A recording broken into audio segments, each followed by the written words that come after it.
Welcome to Journey Through the Gate, Paranormal Portal Podcast, as we delve into the many questions and wonders brought on by this supernatural experience. What's on the other side of the gate? Let's find out together.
Sorry, hold on. You knew I was going to mess up something. Look at me now. There we go. Hello, everybody. It wouldn't be Journey Through the Gate if we didn't mess up something right at the beginning. Look at all that sage smoke. Wow, that's so cool. All right, listen. Let me get this old rattlesnake in here because I've missed him. It's been like a whole week since I've seen his beautiful face. So let me get him up in here fast. Come on up in here, darling. Here we go. There he is, Mr. Steve Stockton, everybody. Hey, there we go. I had to unmute my mic. How's it going? That's all right. I love that hat. Look at that beard. That beard is just getting, oh my gosh. It's getting there. It's a little wacky on the sides. Looks like my head's in parentheses, but it'll grow back out. You know, that's fine. It's just like, you know, you're quoting Steve Stockton or something there. I love it. I think it's great. It's a good look. How you doing, darling? You feeling good? Good. Nice here today. It was partly cloudy this morning. It was cold out here. A lot of times we sit out on the back patio and work on stuff, plot, scheme, plan between midnight and about 4 or 5 a.m. It was actually cold out here this morning. We got a little space heater and it was heating it up. But fall temps coming. There goes Sandy in the background. I don't know what she's doing. I think I'm good. I'm just like so pale. I got my lights so bright. It looks like I look like a white girl. All right. There she is. That's the right one. Hi, baby. How you doing? Good. How are you? All right. How's things out there? Going well? Enthusiastic thumbs up. Fine. Excellent. Holiday fun. I love it. I absolutely love it. It's good to see your smiling face. Stuff. So even more to come. So I love it. I absolutely love it. Tell you about his test tube spider? No, I hadn't heard about that. I have a glow-in-the-dark cup that sits out here. I drink out of it. I took it in to rinse it out. I'd had Arnold Palmer in it, which is tea and lemonade mix. Right. And I went in to rinse it out in the sink and put some more in it, and there was a spider in the straw. It's got a permanent plastic straw. There was a little spider crawling in there. If I hadn't noticed, or if it still had a lot of drink in it, I would have drank it. So I don't know who fared worse, me or the spider, but he took a ride down the line and went to the whirlpool of the dish, the drain in the bottom of the sink. The food grinder. I can't think of anything worse. Spider in the Straw. I know that's a song. I'm pretty darn sure that's a song. So many I'm a getting year. I'm getting so much feedback. I'm having a hard time hearing you, honey. I'll tell you what we're going to do. I'm going to start saying hello to everybody, and we're going to bring in our wonderful guests, and we're going to have a ball. And yeah, I don't ever. Me too. Uncommon belief. I don't want to ever drink a spider, not even a mixed drink called a spider. I don't want nothing to do with it. The spider didn't look dangerous. It was just a little thing, but A little garden spider. don't want to take a chance. So there's a lot of black widows out here. They like the heat. Sandy killed one like the other day. Yeah. Poor little spider. Yeah. 3 times by a black widow. So my whole house smells like peppermint, man. I sprayed everything with peppermint. I'm like, be gone. Spiders, be gone. I cannot deal with that mess. I cannot deal with that mess. Everybody's saying hi. There you go. There you go. Has everybody tried the new Mountain Dew Voodoo? Got the Voodoo 2020. Voodoo. It's the mystery flavor. 3rd year they've done it. What does it taste like? Spiders? Yep. Mine almost did. Yeah, this is here. Oh my goodness. Oh my goodness. Hello, everybody.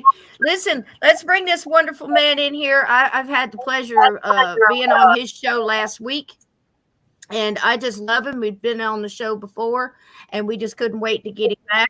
And when I get these two attendant sons of the South together, all kinds of wonderful things happen. I absolutely love Unseen Paranormal podcast. I'm still getting a lot of feedback there, Steve.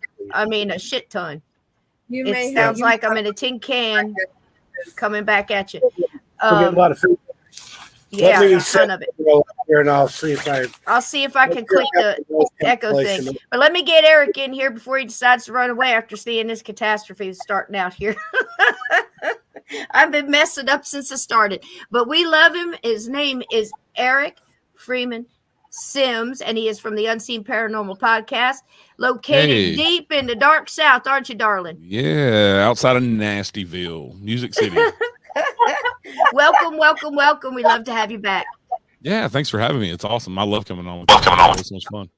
Are you hearing that feedback too? Let me see if I can get.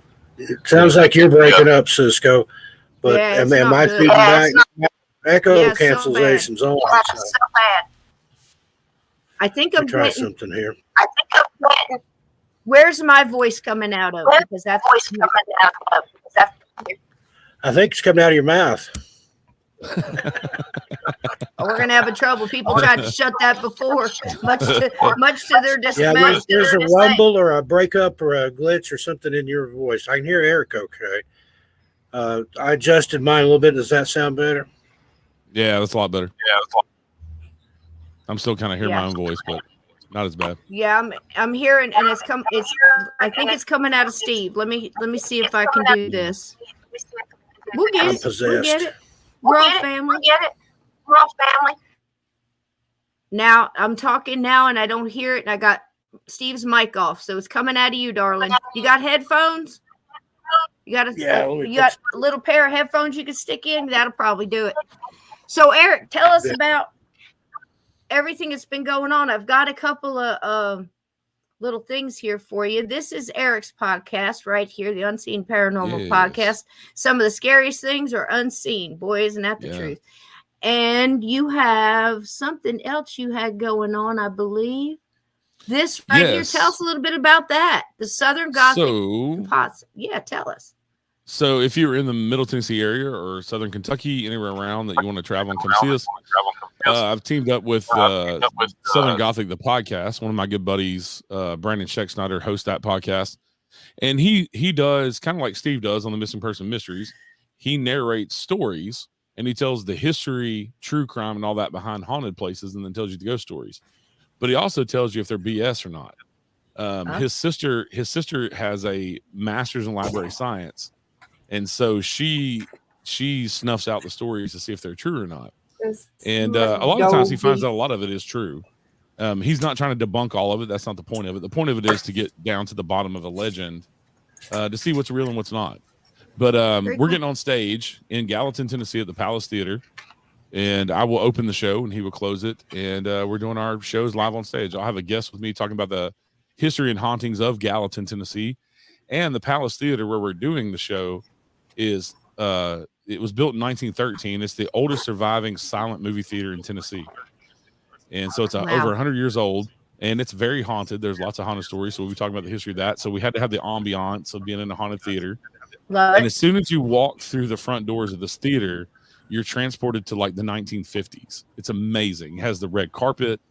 You walk in, you have the box office. You go around the box office. You have the concession. Has all the old like round lights around the signs for the men and women's bathrooms.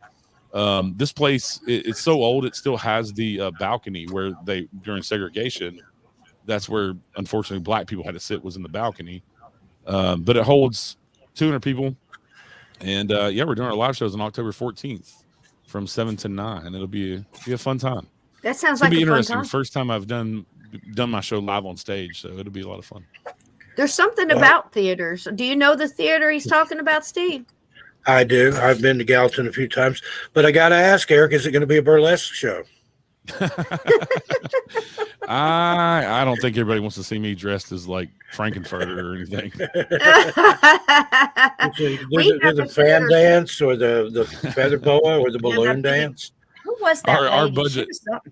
It's our first show. Our budget's not that big. I think Sally Rand was the one that used to do the dance with the fans.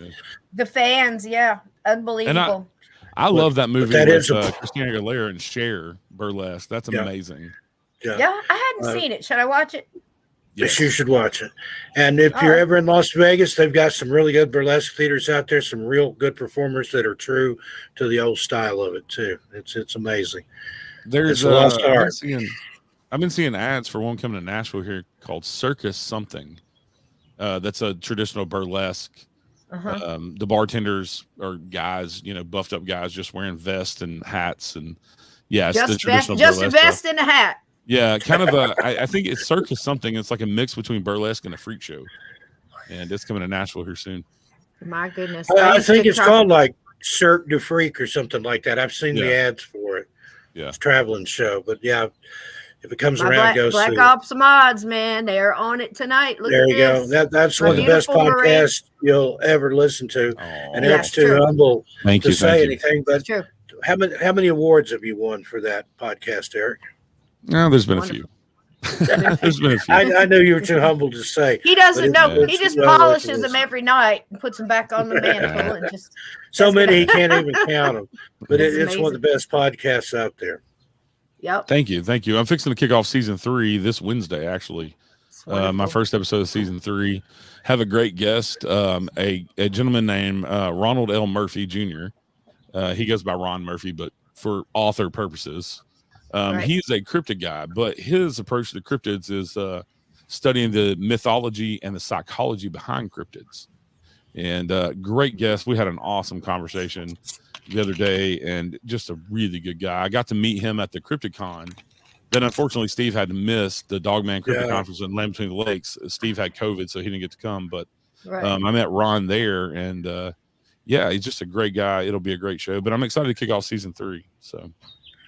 Yeah, and Sandy and I were supposed to be on your show, and we had to cancel out because Sandy was sick that day. But we're going to reschedule with you. Can't wait to be on there.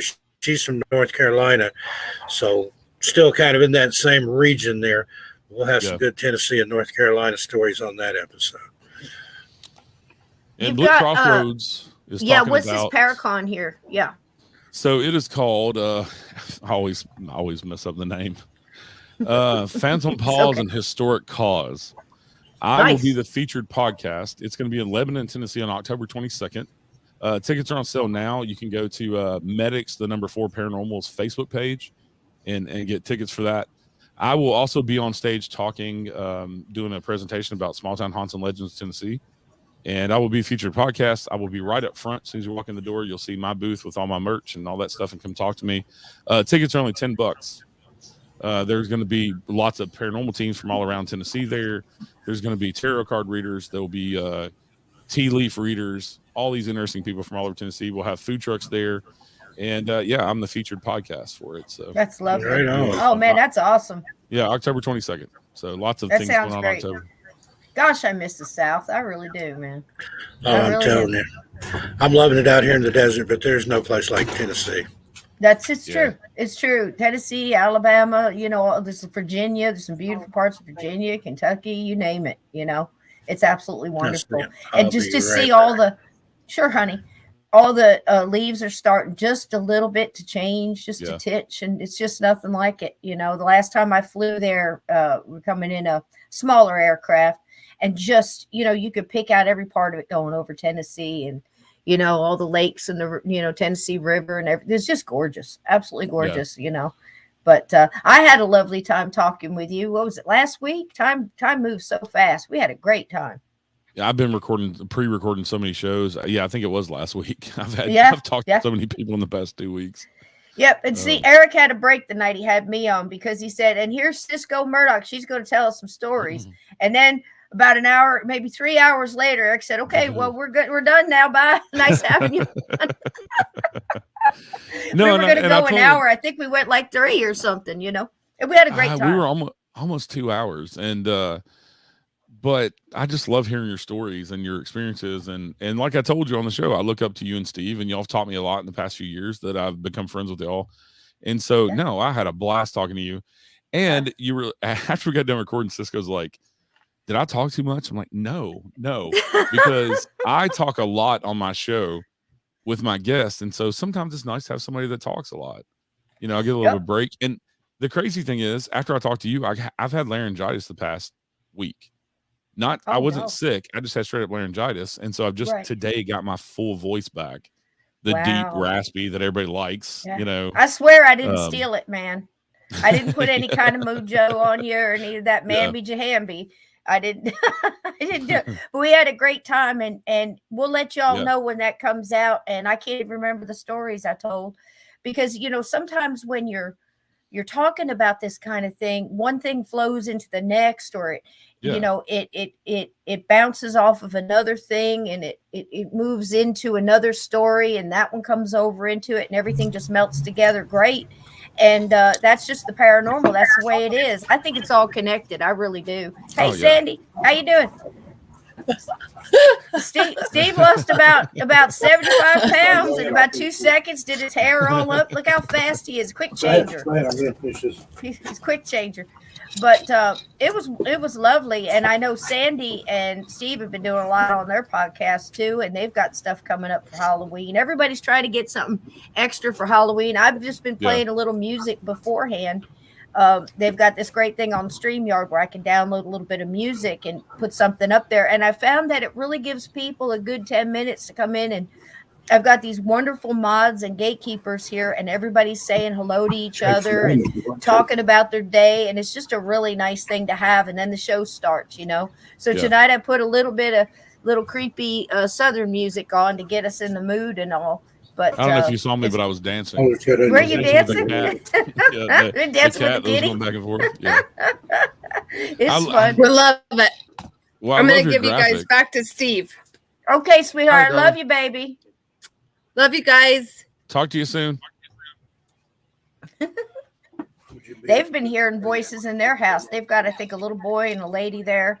I want to see if we can do something for Halloween, and maybe all get together and send our energy out to try to get them to see if they want to get some help or something like that. I mean, it's just, I just hate to think, people stuck. I can't stomach it, To me, what I'm like, ghosts aren't pets, It's great to have stories and a haunted theater, but I'd rather see the ghosts coming back to visit because you're thinking of them or you're talking to them, and be able to go back and do whatever it is they do on the other side, and not be stuck there in this, cage that they built for themselves, whatever that may be, so it just breaks my heart sometimes, And a lot of the locations that especially around Tennessee, that I've become really familiar with because I've been there multiple times, like Thomas House and Rosemont, I've come to know that the spirits that are there, they're there because they want to be there.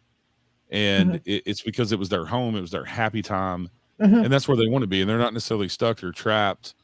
And I don't know if they necessarily visit when we have events or stuff, but it seems, especially like Rosemont, it's a lot that family history goes from the 1800s when that house was built, and the last living descendant lived in it until 2013. Wow. And so That's you what have a this, legacy. yeah, this long history. And so I think it was their happy place, and they love this home that they built. And so I think they come back, and it seems like they love when we have a group in there doing an event, and they love entertaining, Right. because that's what they did in life, was they had people in their house to entertain, and they Yeah. have like several parlors in this house. And it was definitely a Is house this and a the one with property the built. wallpaper, Eric? Is this the one that had that That's wallpaper? Carton Plantation. Rosemont Okay. is in Gallatin, up where I'm Okay. doing the You know theater exactly show. what But I'm talking about, though, don't yeah, you? It had yeah, that beautiful wallpaper and said that yeah, just kept talking to me, But that's something. yeah. That's a good way of looking at it. And a lot of them do. We were just talking about. We did this big thing on Lincoln. Dottie Cho and I did, and we were talking about John Wilkes Booth. And to come to think of it, a lot of the things that were happening in the theater because they kept the theater closed after the assassination for like about 100 years, and it was it wasn't closed; it was office space, and they had no hauntings. Then somebody said, "Okay, let's refurbish it and make it back to the theater again." And once they started having plays and everything, that's when the hauntings and stuff started, and everybody automatically said it's Lincoln. And I'm like, it's Booth, because that's where he's being talked about, and that's where he Right. can grandstand and stuff. You know what I mean? So Yeah. it's I think they also get called back in a way, energy wise. You connect into that thought process, and then the next thing you know, bam. And so there's a little something for you guys to remember, because I see a lot of people with bushy tails going out and saying, okay, I'm going to go to the serial killer's house, and where he put all the bodies and everything else, and talking all this stuff about him, and thinking that they can't come back and mess with you. And I was on a case where 2 people did that, and her partner about died on the couch from that serial killer coming into that house and really messing with him for a long time, that negative energy. Yep. I just saw in the news that John Wayne Gacy's property, so they tore the house down after they got all the bodies out from under it and all that stuff. And there was like almost 30 bodies that he buried on the property. Well, they built another house there, and that house is up for sale now. And it got me thinking about, there's like 30 souls there that are, some of them probably still trapped, because the way that he tortured them and the way that he killed them. And it would be interesting to talk to the people who have owned the new house that was built there after they tore the old one down, just because of the property and what went on there on that property. It doesn't make a damn bit of difference. You could put you could put whatever kind of build a skyscraper there, and it's not going to matter. Those souls are going to come and go just as they did if it was there. I can't imagine living in a place like that, but we all live on land where something happened, I guess, but that's a lot of concentrated bad energy. What do you think about that, Steve?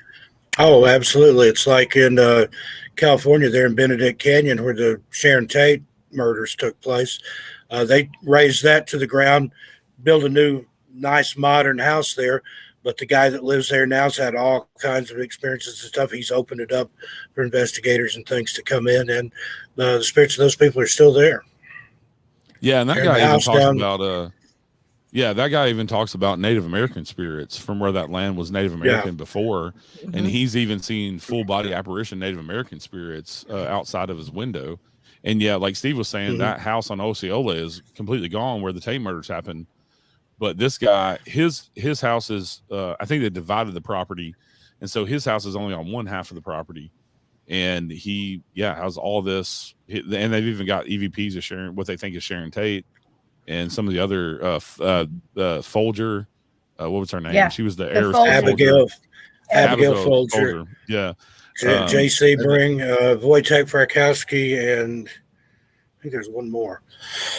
The young boy that was in the driveway that was just leaving and it got caught first. It was he was like a pizza, pizza delivery guy or something. Yeah. Yeah, he was there for a transistor radio or something, wasn't it? Stephen Parent, he was there to look at a stereo that the caretaker who lived in the pool house had, and he was backing out of the driveway, just wrong place, wrong time, and they got him first. So bad. Yeah. That kills me, and I think that's what kills me about the Gacy case, because a lot of the kids, young men he got, that he was luring them in for like little construction jobs and stuff like that. And here's these, young men that are just trying to go out there and work and get a job. And the next thing you know, bam, so Yeah. It just makes me sick to my stomach, these people. And that's the same thing that got him caught, because the one boy's the last boy that he killed, the boy's mom was waiting outside the pharmacy for him, and he came out and told his mom, I'm going to go back in and talk to this guy about a construction job, and told his mom what the construction company was called. Well, he went back in the pharmacy, and then she never seen him again. He never came back out. Well, she was adamant enough with the police, because they said he might have run away or whatever, and she was adamant enough with the police.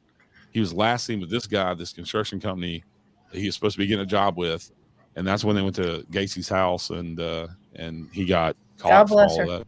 Yeah, you got to be a pit bull, man. You got to be a mama bear. You got to be. Yeah, I can't remember all the story, but there was something about in the pocket of that kid's coat. They found his coat, and there was, I think, Gacy's business card or something in the pocket of the coat, and then also the pharmacy receipt, and that was how they linked it all together. But that was the end of Gacy. Years and years ago, I had a friend that lived in Chicago, and he was selling dirt from Gacy's yard on there's a website, it's like eBay for murder memorabilia. I think it's called Murder Bay or something like that. And he's selling little bags of dirt from Gacy's yard. Now, granted, it was from the front yard, not under the house, but still, I wouldn't want a bag of dirt from there. I used to own a Gacy painting, and it was one of the Skull Clowns. And when my daughter was little, I was sitting there watching her play in the floor, and I just looked up on the wall and saw that painting. I think, that thing's got to go. And I think I paid $100-$200 for it, bought it from an attorney in Louisiana that represented him. Because of the Son of Sam law, he couldn't make any money himself, but he gave the paintings to other people, and they sold them, and he profited from it anyway. And I think I paid $100 or $200 for it. I sold it for like $5, but I wish I still had it, because after they executed him, those paintings, it's worth several $1,000s now. But I was glad to be gone, because I'm looking at that and I'm thinking, that guy touched this. Anytime you do a painting or any type of art like that, this you put part of you in there, your emotions and your spirit is in that. So I got rid of it. Gave me the heebie-jeebies. Yep. And Froze Moment says, dang, I don't blame you. That's the thing. But, it's the same with antiques or things that you buy, or thrift store, Goodwill. Just think about that. Sometimes it just gives me the real creeps. I mean, one of the worst things we've ever had in this house was because something was brought in here, a weapon that was used in World War II. And it was so the energy on it was so massive. Mario had it in the car coming up the street. Before he hit the driveway, I knew something was coming. That's gotta It's like go. that song I'm always playing, darkness is coming. I'm like, from where? It's like, whoa, all of a sudden. I mean, it was so bad. I had the shell and the sage feather, the sage in my hand when he walked in the door, and I'm like, drop it. Whatever it is, drop it right where it is. And I mean, it wasn't enough. I had to put the big whammy on it, but not before it started causing an awful lot of issues. I've heard stories of people bringing relics back from war that had attachments to it. Growing up, my parents were antique dealers, and sometimes they'd bring stuff in that I couldn't wait to go to their antique mall. And the weirdest thing we ever had, my dad bought a guy's collection. It was arrowheads, pottery shards, and things like that. But there was also a Native American jawbone in there. And my dad's like, I don't want that. And the guy's like, it goes with the collection. If you want to take it and put it back, I'll tell you where it came from. And it was in the house for maybe a month or so, out in the garage in a curio cabinet. My mom wouldn't even go in the garage, and I didn't like being out there, because you could tell whoever that belonged to wasn't happy about it being there. We took it back and reburied it in the approximate location where it came from. But there's just stuff has to, like, there's attachments to stuff. I've picked up things in antique shops before. I was in Portland in an antique shop a few years ago, and I picked up one of those old egg beaters with the crank on it, had a wooden handle. And the minute I picked it up, I had just this flood of images of an old woman who was mad. Like, what are you doing in my kitchen? Why have you got my egg beater? And I just dropped it. Wow. And walked away. But it was, she didn't know that she was dead, and she wondered why her stuff was here and why people were handling it. Wow. Yeah, we out here where I live outside of Nashville, we have a little antique shop. And the lady that owns it, she has her own booth, but she rents out, booth spaces to other antique dealers. And there's this one back corner in particularly that every time I go toward that corner, like I just get that heaviness in my chest, like the empath feeling, like in my gut. There's something here. And the funny thing is, I've never said anything to my husband about it when we've been in there together. And one time we walked back through there because we're looking at all the different booths, and we get around that back corner, and I don't say anything. I just keep walking because I'm like, I don't like this energy. And we get out of there, and he's like, is that place haunted?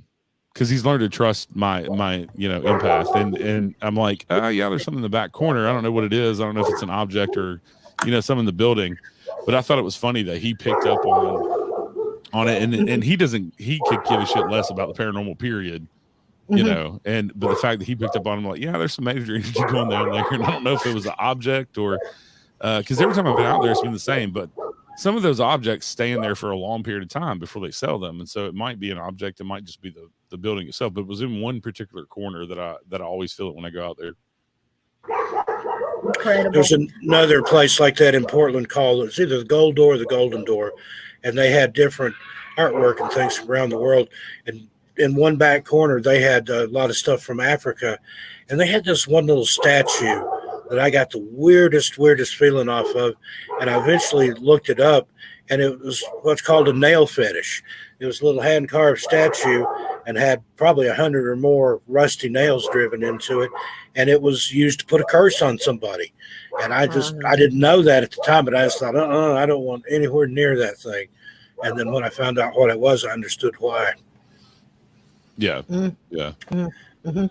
Yeah. We've got a few things, a couple arrowheads. I remember the big thing in Alabama was you wait till the fields are plowed. And once the fields are plowed, you go out there and you walk the fields. And we used to take our dog out there, Oso, and he would help us, find. And the boys were little. And I think one of them, I think the youngest was about 6, and the oldest would have been about 9. And we're out there just trudging through the Alabama red clay, best right after a rain, and they were finding whole arrowheads. And there was a guy on the other side of the field, and he was walking, doing the same. And when he had seen what my son had found, and he was showing him because he was excited about it, the guy offered him a lot of money for him. And he said, no, you can't sell these, sir. They either go back in the ground or they go in a place of honor, and you honor the person who made them. And he's telling him about the little chips, how long it takes to make one. And, it might have hurt somebody, or it might have got somebody dinner or whatever. He said, there's life in these arrowheads, and you can't sell that. A 6-year-old knew more than most adults did. There you go. I've found a few. I've found a few arrowheads. I'm sorry, you guys got a delay. Go ahead. Go ahead, Eric. I found a few arrowheads in the river gravel, and I have a spear tip also that's pretty long. It's not the full spear, but it's a spear tip. But I'm Cherokee Indian, so that where I find them in the Harpers River, it was all Cherokee territory. And so I bring them home, and they are in a place of honor.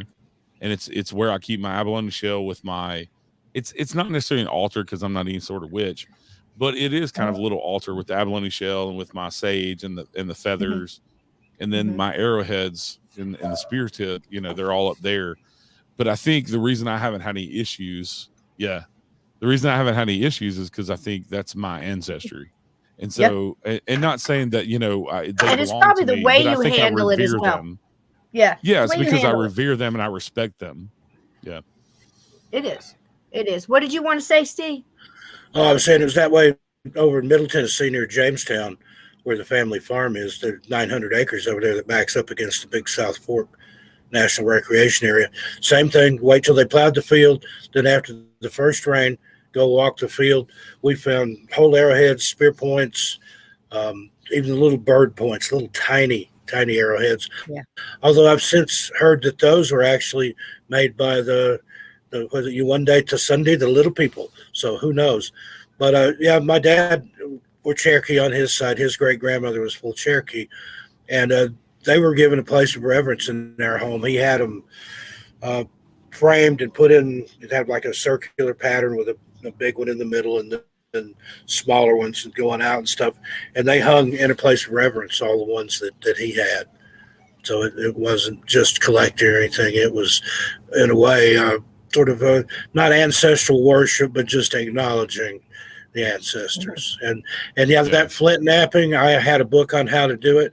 And the way they do it is take 2 pieces of deer antler, and you learn to put the pressure in the right place, but still, you can imagine, and they would usually do that in the wintertime when there wasn't much else to do. They would sit around and nap that flint and make arrowheads out of it. But, I mean, we're talking hours and hours and hours of somebody's life put into just making one. Yeah. So you can imagine. Yeah, and the people that go out actually hunting for them, they actually find piles and piles of broken ones that are buried because it was so easy to break the flint and not mess up. Yeah. Whatever. Yeah, and so then you find a lot of those piles of chips too, where they where they napped it off. It would leave those little slivers behind. Yeah. There's a guy on YouTube right now he does challenges, a primitive something, uncommon belief. If you remember the name of that guy, because boy, that was interesting. They would challenge him and say, "Can you do an arrowhead with a whatever? Can you make this?" He'll go, "Yeah, I can," and he'll show you how to do it, and he'll make all kinds of things like spearheads and whatnot. You know, we've done a lot of that. The big thing I wanted to tell you though was, and it kind of connects to Nashville, but Travis Trent. Did y'all ever hear that story? It was on with Kim Russo. And he was having all kind of issues, and it was Native American spirits, multiple. Some would hang outside, some would come through this cabin he had out there in Tennessee. And he was having so many problems with it, and he thought he was cursed. And he went through and he told his whole story and everything that happened. Then Kim came in and she said, there's some artifacts. You must have had some artifacts that was handed down and belonged to some of these Native Americans out here. And he showed her what he had on the wall, and she went to the ones that it was. And he said, either get rid of them, gift them away, to where they need to go, give them to a museum or something else. He did that, and he gave back and put things back where they belonged, and, gave the rest to a museum, whatever, and everything stopped. So, I mean, it's just, it is what it is. People don't believe it, but it's true, Yeah, there's a place in Nashville, in Belmead. And Belmead area of Nashville is kind of old money, to where Brentwood is like new money. That Brentwood is kind of where all the country music stars and famous people live, actors and all that stuff. But Belmead's kind of the old money. Well, not far from the river in Belmead, there was a house that burned down, a modern house. Well, they decided to build this like office building, strip mall. It's like 2 stories. Well, when they went to digging in the front yard of what was this house set way back, and in the front yard where they were digging, where they were building this building closer to the highway, they dug up stone box graves from Cherokees. Mm-hmm. Well, they deferred it to the Tennessee State archaeologists, and the archaeologists basically told them, you can do whatever you want with the bones and the box graves. Do whatever you want. So there was no inclusion of the tribe, of the Cherokee tribe, or anything like that, of moving these remains in these box graves.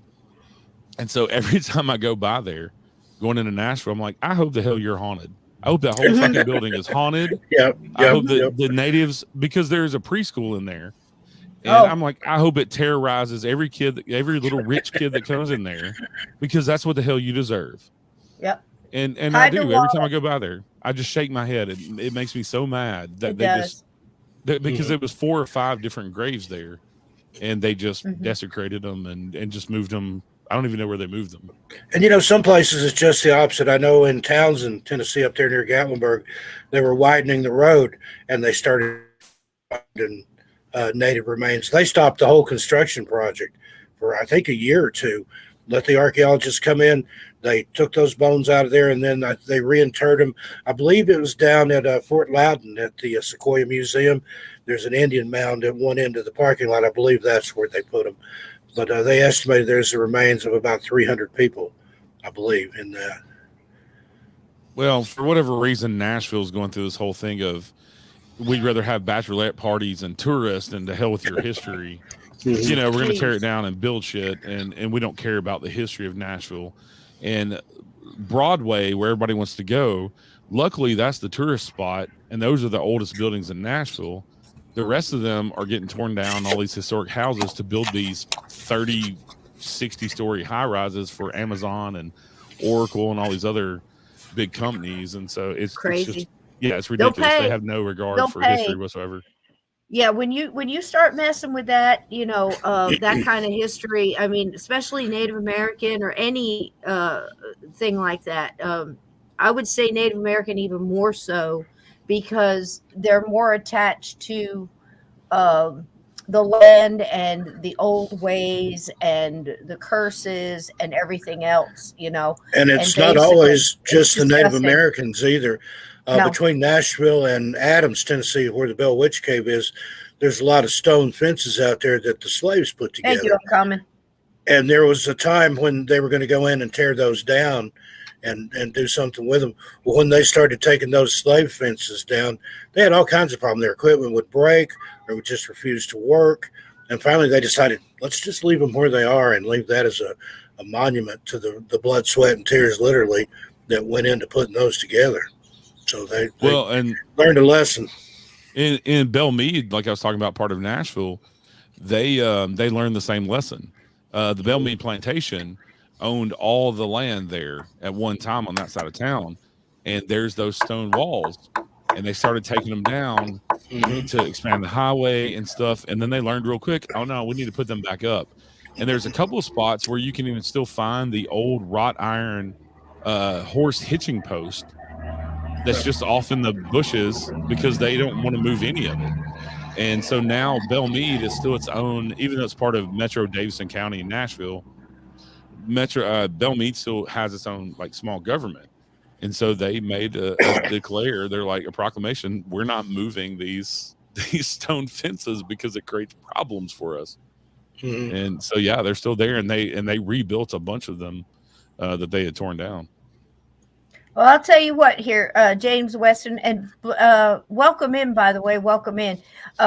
So he's saying, so what did y'all think about a newest YouTube show host that's at Blind Frog Ranch right now? I'm not familiar with that. And yesterday dug up rocks, quartz, and flint to give them away to friends when she gets home. Well, I would say, me personally, I would say, don't call me when your dog is crawling upside down on the ceiling and your kids are flying around the living room, because I got other things better to do. I'm warning you now. I'm warning you now.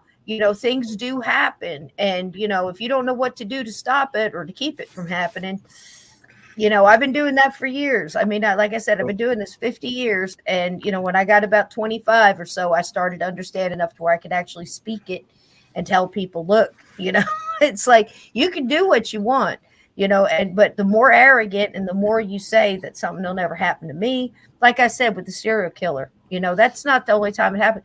Listen, people, there is a group of people, they're very quiet. They're basically what I would call light grounders, that if there is an execution, like say a prison execution, somebody who's been, they got the death penalty, basically, and it takes years and years and years. So it finally happens, whether it's however they're doing it, and you have that room of people that can go visit, they sit in the back to just ground the light and make sure that spirit does not linger and moves through, because once you release that bad energy, it's like the movie Shocker.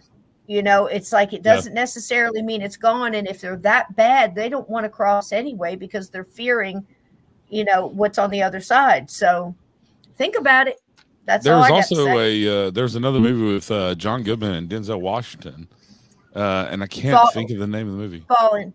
Yes. That was the same thing. Was this serial killer kept jumping people's bodies, and I would say that's more real than you'd like to believe it is. Yeah. That even movie, Chucky and stuff like that. That's what that was. He put his spirit into that doll, and that's based in fact in things that really happens. That's what a puppet is. That's look at Robert the Doll down in Key West. If you've ever been to see that, that thing's frightening. Yeah. Well, and then also talking about objects and digging up things and sending it. Thanks, Blind Frog Ranch is in the Uintal Basin. I didn't know. Near Skinwalker Ranch. Yeah. But digging I'm up more things worried and about giving a frog away, you can't see. You know me. I'm like, poor frog. But like Okay. the Bell Witch Cave, when people take rocks or anything out of there, Oh, they end up no. mailing them back because they have misfortune in their life and bad luck. And it's the same with like the petrified forest out in Arizona.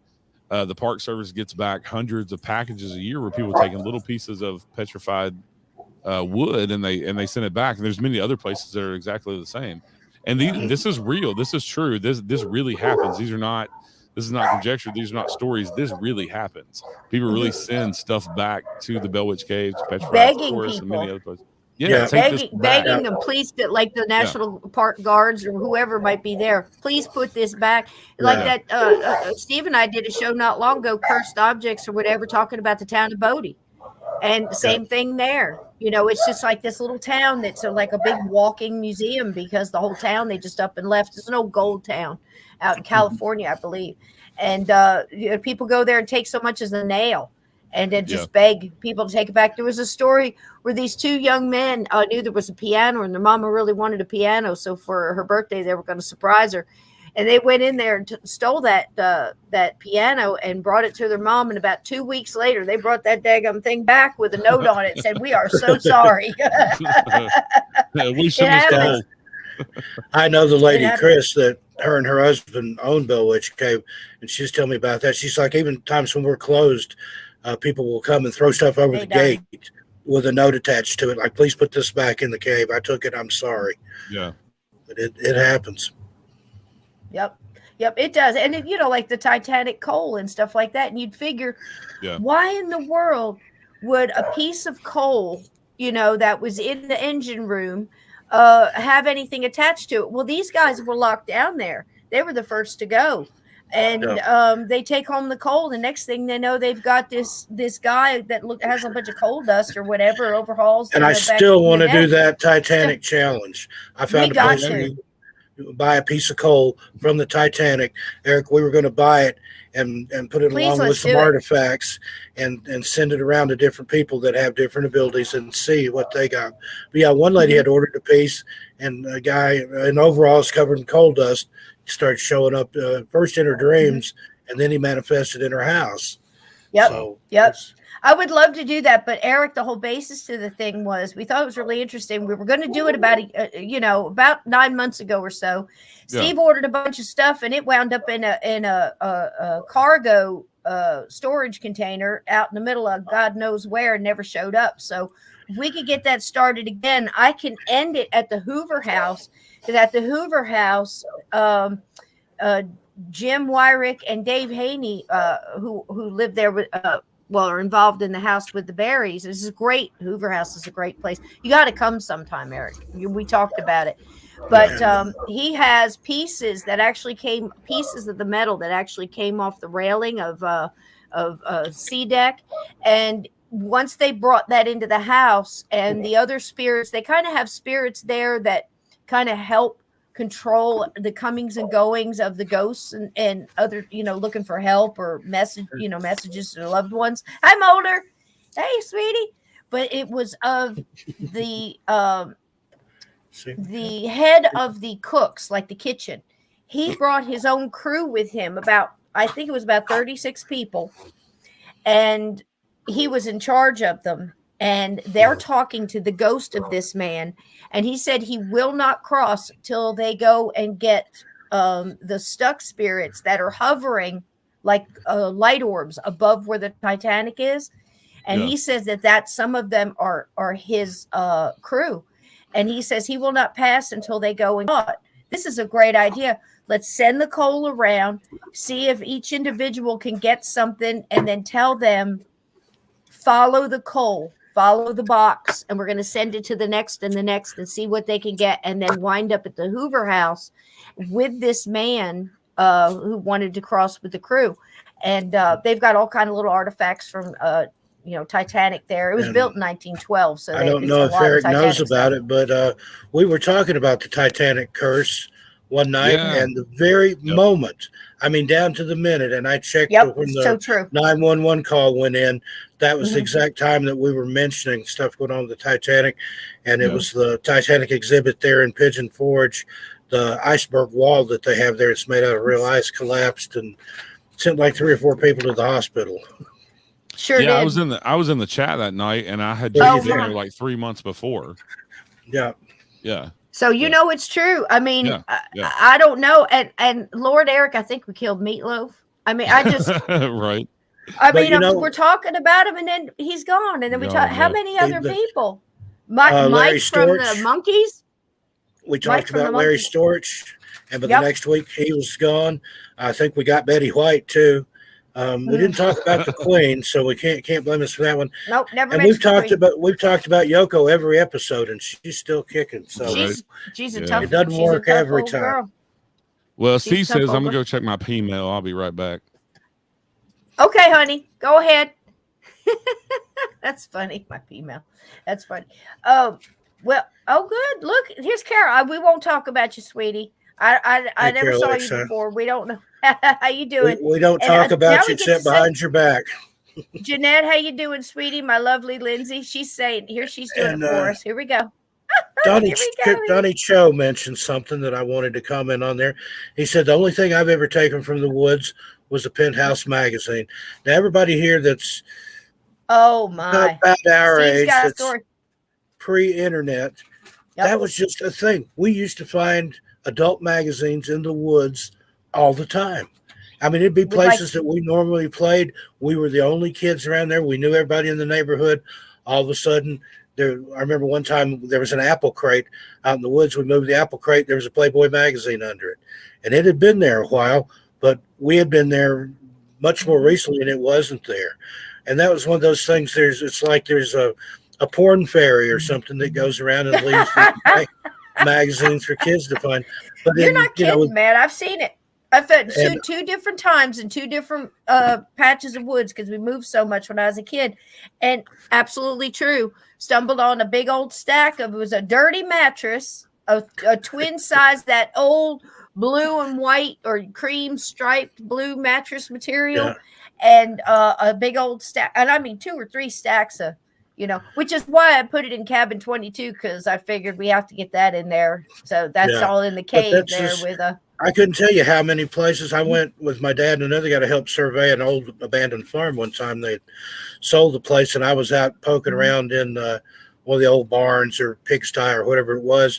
Sure enough, there was a pile of adult magazines in there, and nobody lived there or had lived there in decades. So where'd that come from? But we used to find them all the time. And we had clubhouses and things in the woods out by the lake on TVA property. And sometimes they would just show up and nobody used those clubhouses but us. So we don't know where they came from. But I wonder nowadays.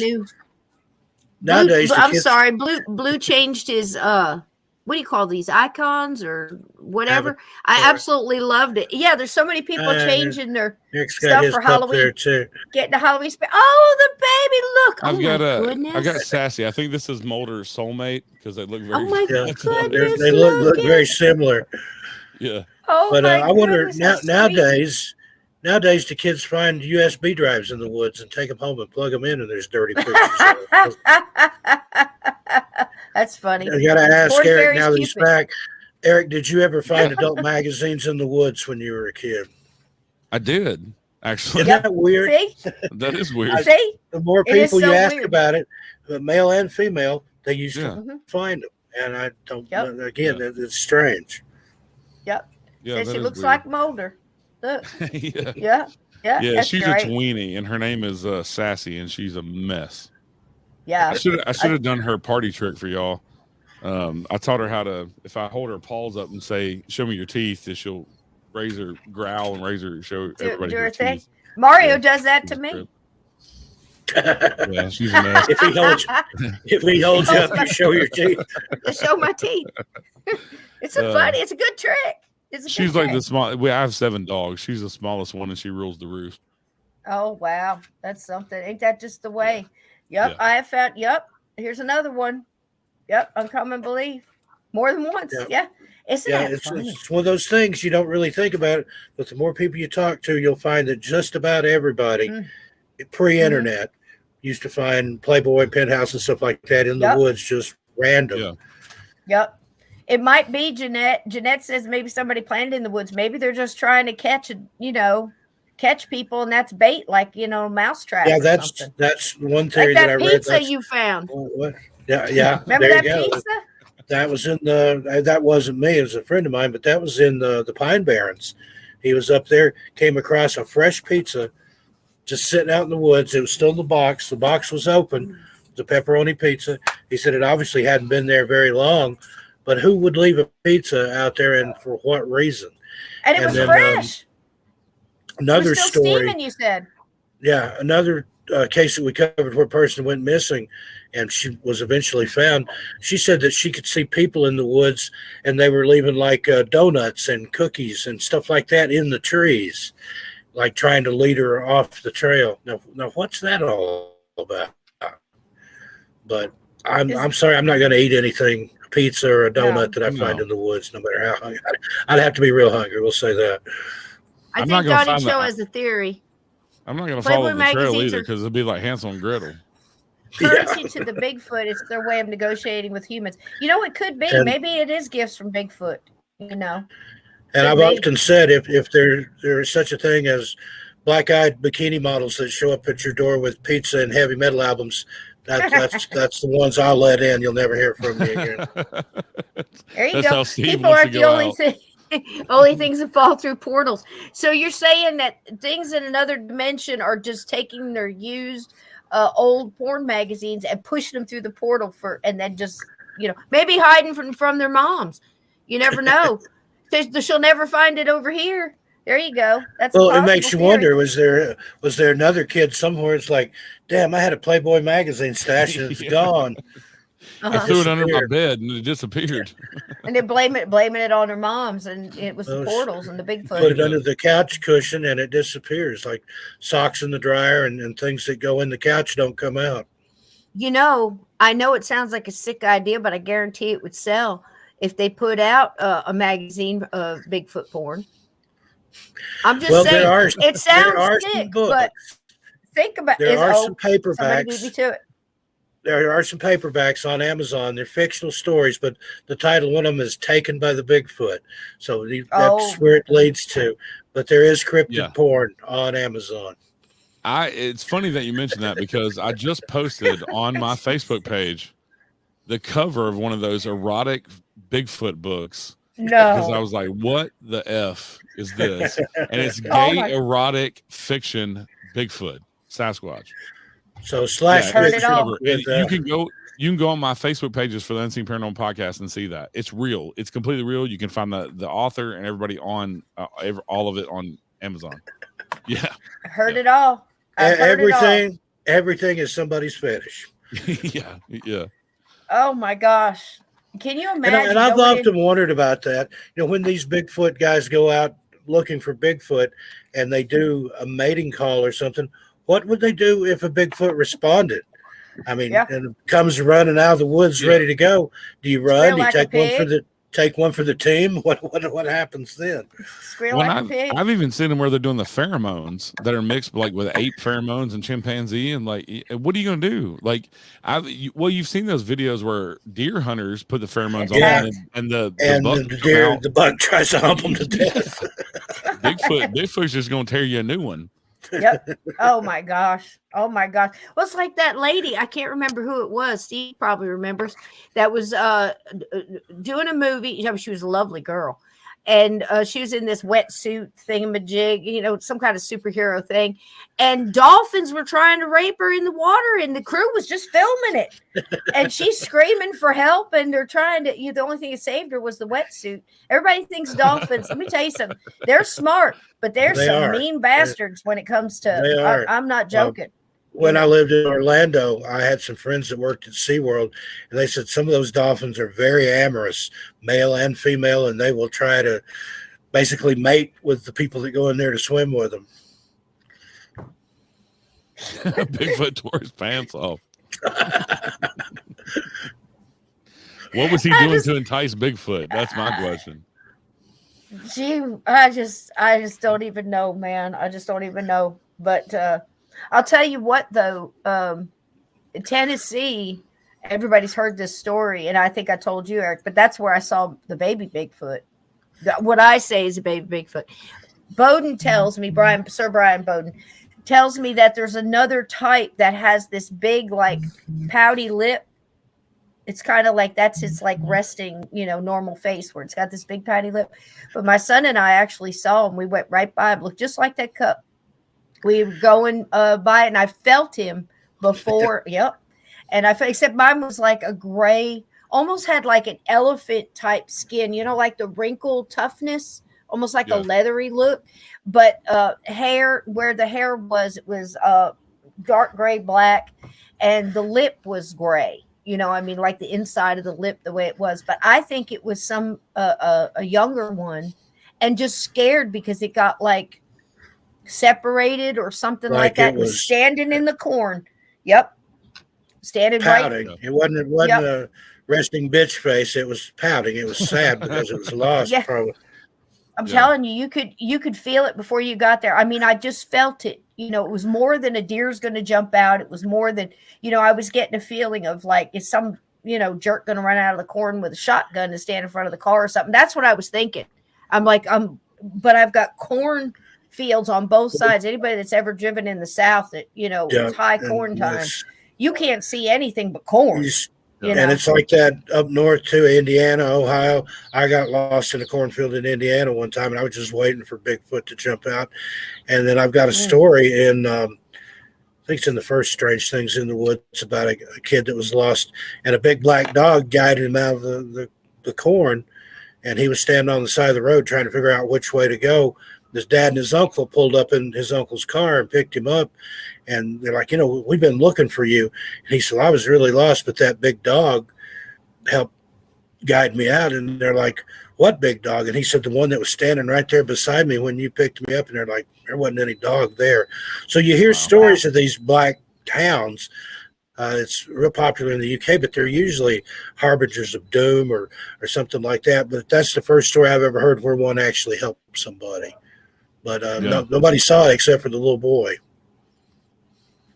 Wow. There's I don't know. I'm sure Steve's familiar with this, but there's a family in East Tennessee, and I've never seen them disclose exactly where they live, but the grandfather was friends with a family of Bigfoot, and the oldest one that he became friends with, he named Fox, and he even learned their language, and they learned some English, and there's still a lady who's alive today, her and her sister, they were kids. And their grandfather introduced them to this Bigfoot family, and she claims that they still come and visit her. And that's in East Tennessee, and that she has seen babies. I've heard that story. I can't remember the people's name, but they claim to have watched a female give birth. And I've heard that story before too. On Mount Shasta in California, there was a lady that observed a female Bigfoot giving birth on a slope in Mount Shasta. And then about a year later, another lady was in the same area and saw a female Bigfoot nursing a baby Bigfoot. So it was probably the same Bigfoot, but it's interesting. And, the Cherokee, I can't remember the name they have for them, but they talk about a race of hairy giants that they were at war with at one time. And then they made friends. Same with the little people. One day to Sunday, they were at war with them one time and then made peace. There's all kinds of stories of little people in the Smokies. You guys keep talking. I'm going to see if I can find that little clip I made about the Native Americans and the Bigfoot. You have a picture of that baby Bigfoot too, don't you, Cisco? I do. I can look for that, but I'll tell you what, if you guys don't mind, this is real short. It's like 2 minutes, but I'm going to play this because it's basically the Cherokee tradition keeper. There's another name for it. I'm messing it up, but I'm going to go ahead and play it for you because I think it's lovely to hear him talk about it. This is basically the way I spoke about Bigfoot and my grandparents, my Lenape grandmother told me about him. So here we go. Roll that beautiful bean footage. Anybody from Tennessee will get that joke.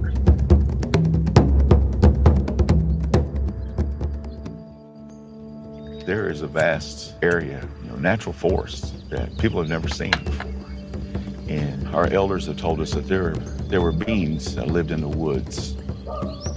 Today we hear the word Bigfoot or Sasquatch, but in our Cherokee history, in our culture, we call them Uni Udawihi, the mythical or the secluded tribe. Now, from the cultural aspect of it, these creatures were put here by our creator, Unetlana, and these beings were put here to help us. In our villages in ancient times, we had boundaries where we hunted and gathered, and we would present berries and edible roots at the edge of our boundaries as an offering to these creatures. And in return, these creatures would help us and protect us during our times of hunting and gathering. These beings existed a long time ago, and they do exist today. They're just not talked about as much. And some people get glimpses every now and then.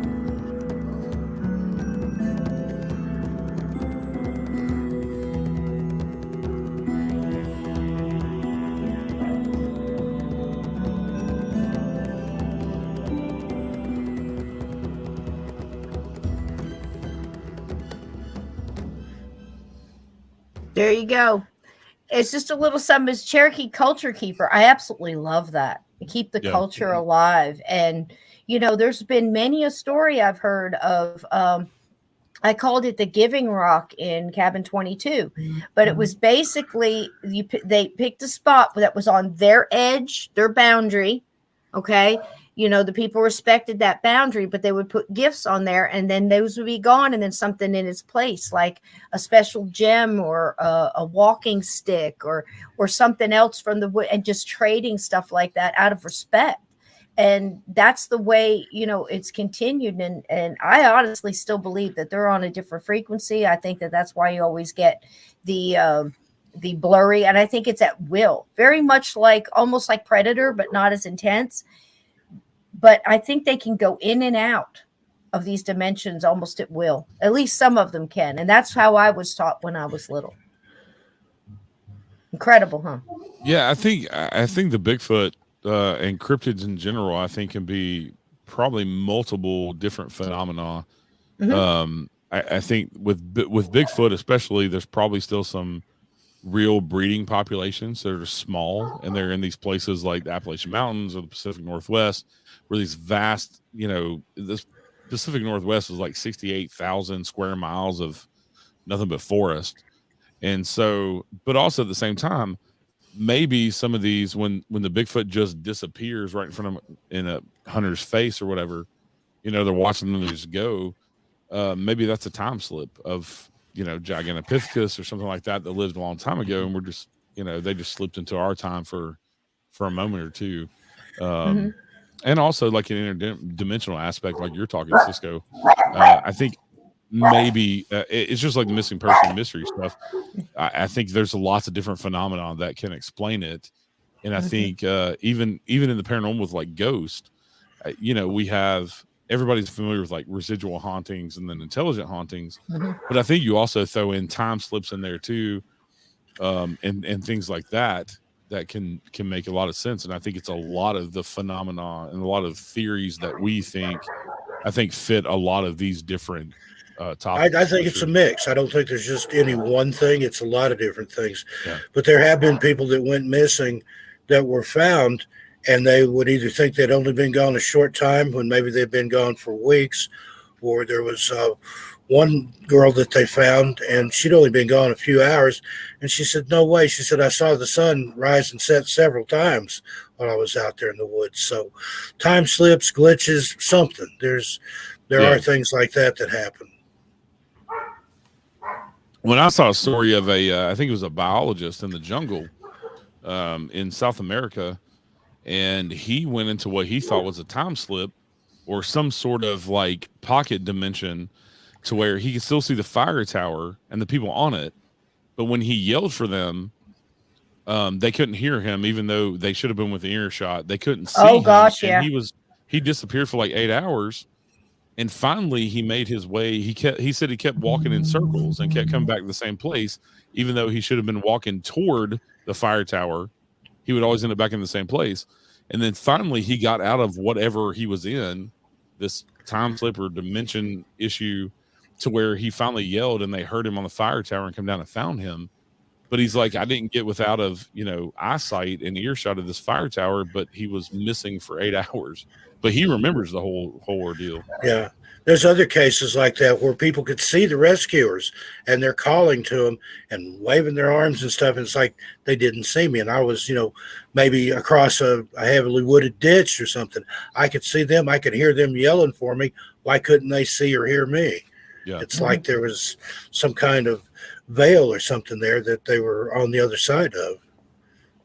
Incredible. It's like that cow. We've talked about that, Steve, that farmer couldn't find. It had just snowed. The field was, that was the whole reason he went out there, to get everybody in. He could hear the baby calf, but he couldn't see it. And there's no footprints in the snow. And he never found the calf. That was the Skinwalker Ranch. There was one like that where it had snowed and the cow tracks went right up to the tree line. No more tracks, no more cow, but above where the cow had been, the tops of the trees were broken out. So that cow, for whatever reason and whatever means, went up.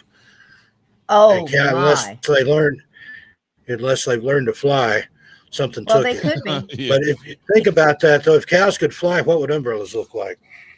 Right? Here's a picture. Now, I'll tell you, Steve and I were doing a show, probably Monday Madness, on Bigfoot cryptids, and I was looking through trying to grab a bunch of pictures to do these little videos and stuff for the chat, and I came across this picture and it threw me back. I'm like, holy shit, somebody else has seen this same Bigfoot. Now, I cannot tell you if the tail is the same because I never saw its tail. I mean, we're driving by and I'm slowed down because, like I said, I had this amazing amount of pressure and sadness and fear and something danger, so I've slowed down because I don't know what's going to jump in front of my car, but I'm not going too slow because I don't want anything to jump on the car. But it was slow enough to get that look like, and when my son turned around and looked at me, he said, you saw that, right? And I'm like, yeah, I saw it. And that's the whole thing, because that's when I sped up. If I'd been by myself, I promise you, I probably would have pulled over. But my son was between, it and me, so I got to get him out of there. But this is what I saw. Look at that. Look at that. And again, I can't tell you, he's got onions in his little hand, but you look at it real good, you can see that. But somebody sketched that, and I don't think that was pure imagination because it was doggone too much. But did you see how its hair? Accurate. You see how its hair is kind of, you can see its skin under his hair, where his knees bend and everything. His little belly and under his neck, you could see more skin than hair. I never saw his feet, so I can't tell you if it was a Bigfoot or not. But he's kind of cute in that picture, but he's not cute in the middle of the night in the cornfield. And we talked about that, and it was in the same area of Alabama where my uncle and his daughter and her husband were driving in two cars headed toward East Tennessee. They hit something in the road. They said it was either a big black cat or a man in a wetsuit crawling across the road. And they got to where they were going, and there was blood like all over the car, all down the car. And they went back and looked. They was afraid they killed somebody.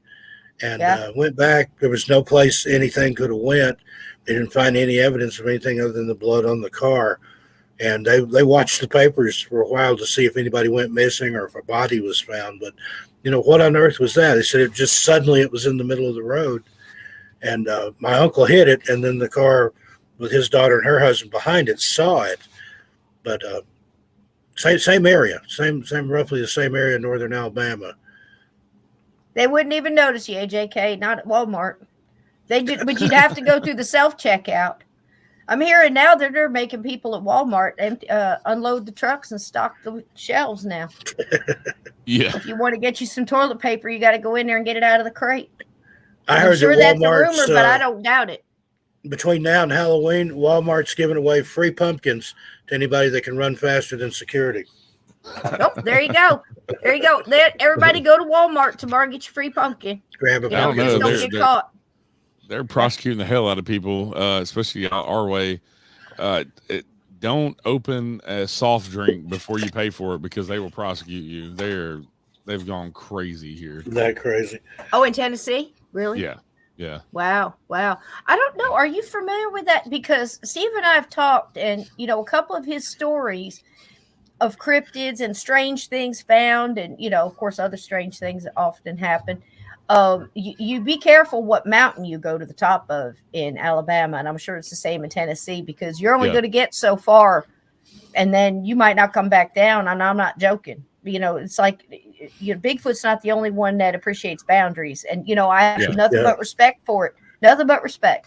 But I lived in a place called Gurley, most ungodly place I've ever been, and I've seen some shit.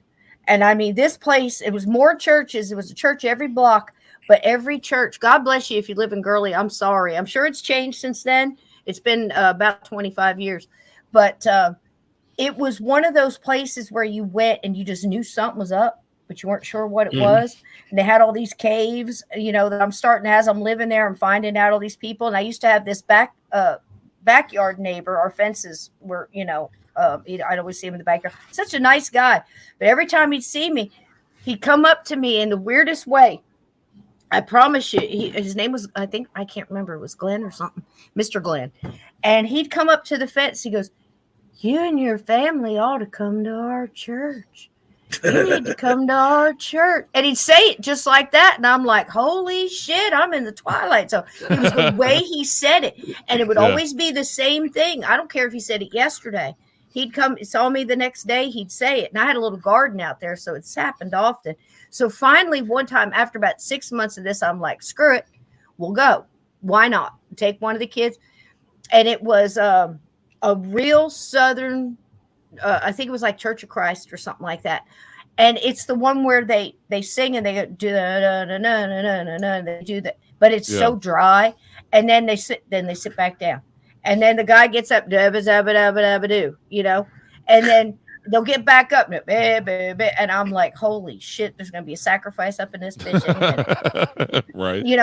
And that reminds me of some of the Baptist and Methodist churches that sing out of the old red hymn book, and it's just so dry and dead in there. It was so dry and dead. You weren't allowed to clap. You weren't allowed to be happy. At this, my 6-year-old, we sat in the back. I always sit in the back at first, because you right by the exit, because you never know. I've been in a lot of churches and a lot of different things. Been to that temple. Way, if they bring the snakes out, drum circles. Oh my God. No, there's a lot of, God bless them, holiness out there and everything else where women they have to wear skirts, their hair up, no makeup, and again, that's your thing.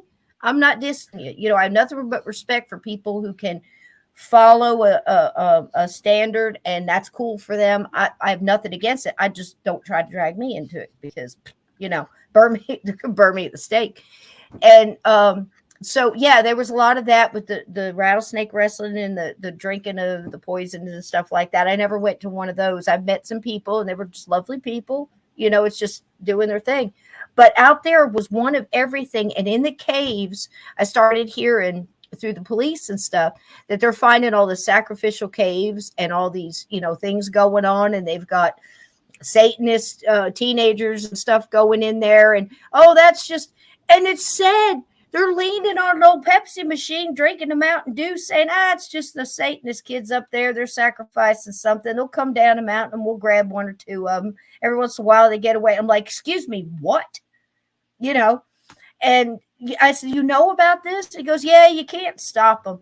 And I'm like, why aren't you up there at the cave if they're killing animals and God knows what else? I mean, again, it was the weirdest thing, but I was glad to get out of there. And that's the place that whole house was just raging with shadow people and dark, floaty, misty black stuff. And some guy had hung himself in the garage. And I used to have to go in the garage. I'd kick the door and I'm like, listen, mister, I got to do some laundry and I'm coming in. And if you don't like it, you're just going to have to leave till I'm done, because I'm not going to have any of this nonsense. And I never had any problem, but things that happened in that house that were not good. And I'm glad we got it. We were only there less than half a year, I think. It was rough. There's a lot of places like that. When Sandy and I were up in Mount Shasta, we stayed in a little town just down the road from Shasta called McLeod. And that's one of the strangest places I've ever been. we kept like, where is everybody? And I said, they're probably all in the church figuring out how they're going to sacrifice us. But right in the middle of town, there was a Catholic church, but it was made out of logs and it was painted black. It was the strangest church I've ever seen. And it's just one of those places that I wouldn't want to hang around there. That's where you wake up and everybody's wearing them pilgrim outfits and you got a big old 200-year-old door on you and they're putting rocks on your chest. Yeah. And then you find out that it's a blood curse and your ancestor did something and now they're back to get their thing and you don't know what's going on. I'm telling you, you gotta be careful, people. Put me on the dunking wheel or something. I don't know. It's rough. Yeah, it's rough. Up in eastern Kentucky and up in Virginia, that part of the Appalachians mountains, they actually, there's a lot of people that worship old world gods. And so going back to like Odin and things like that they worship, and there's not a lot of Christianity up there. And so you have these little pockets of these little churches that pop up of Christians that are trying to convert these people, but they're all into, all this occult stuff, and they don't want anything to do with the Christian church because they're, like you're saying, Cisco, sacrificing animals to Odin and all these old world gods and believing in those gods, and they don't want anything to do with Christianity whatsoever. And it's, it's far beyond, witches and paganism. I mean, you're talking about they're performing black magic. It's way back. Yeah, sacrifices and all this old world magic stuff. The whole place just felt like I wasn't paying attention. I was in one of those situations where I couldn't take the time to go through and, we were moving and it just didn't feel right. And I'm looking around and then I find out my kids tell me years later all the different stuff that happened to them. They handled it. God bless them. They had the foundation to deal with it. It's like, we're not going to bother mama with this. We're just going to handle these demons ourselves. And I'm like, well, go on then. It's like amazing that they did the things that they did and dealt with the things they dealt with, and told me later because I was dealing with other stuff that was going on in the house and the yard and the neighborhood and everything. It was just creepy. It was just one of those creepy vibe things that just something felt off and you couldn't quite put your finger on it, and I figured, let's get the hell up out of here. This is one of those things. What you got? It doesn't look as dark in that photo. Oh, okay. That's the Catholic Church in McLeod. Now tell me that doesn't look like a place where they're going to sacrifice it looks people. like it's got eyes. There's Mount Shasta just to the side of it there. But yeah, that place is strange. Looks like it's got eyes. It looks like Amityville with those the eye things. You know what I'm saying? Yeah. But that stretch of road there between Scottsboro, Hazel Green, Alabama, it just follows the Tennessee line. I mean, I was so close to Tennessee, my front porch, I could spit in Tennessee. So that whole line just went right across, and Tennessee was on the other side.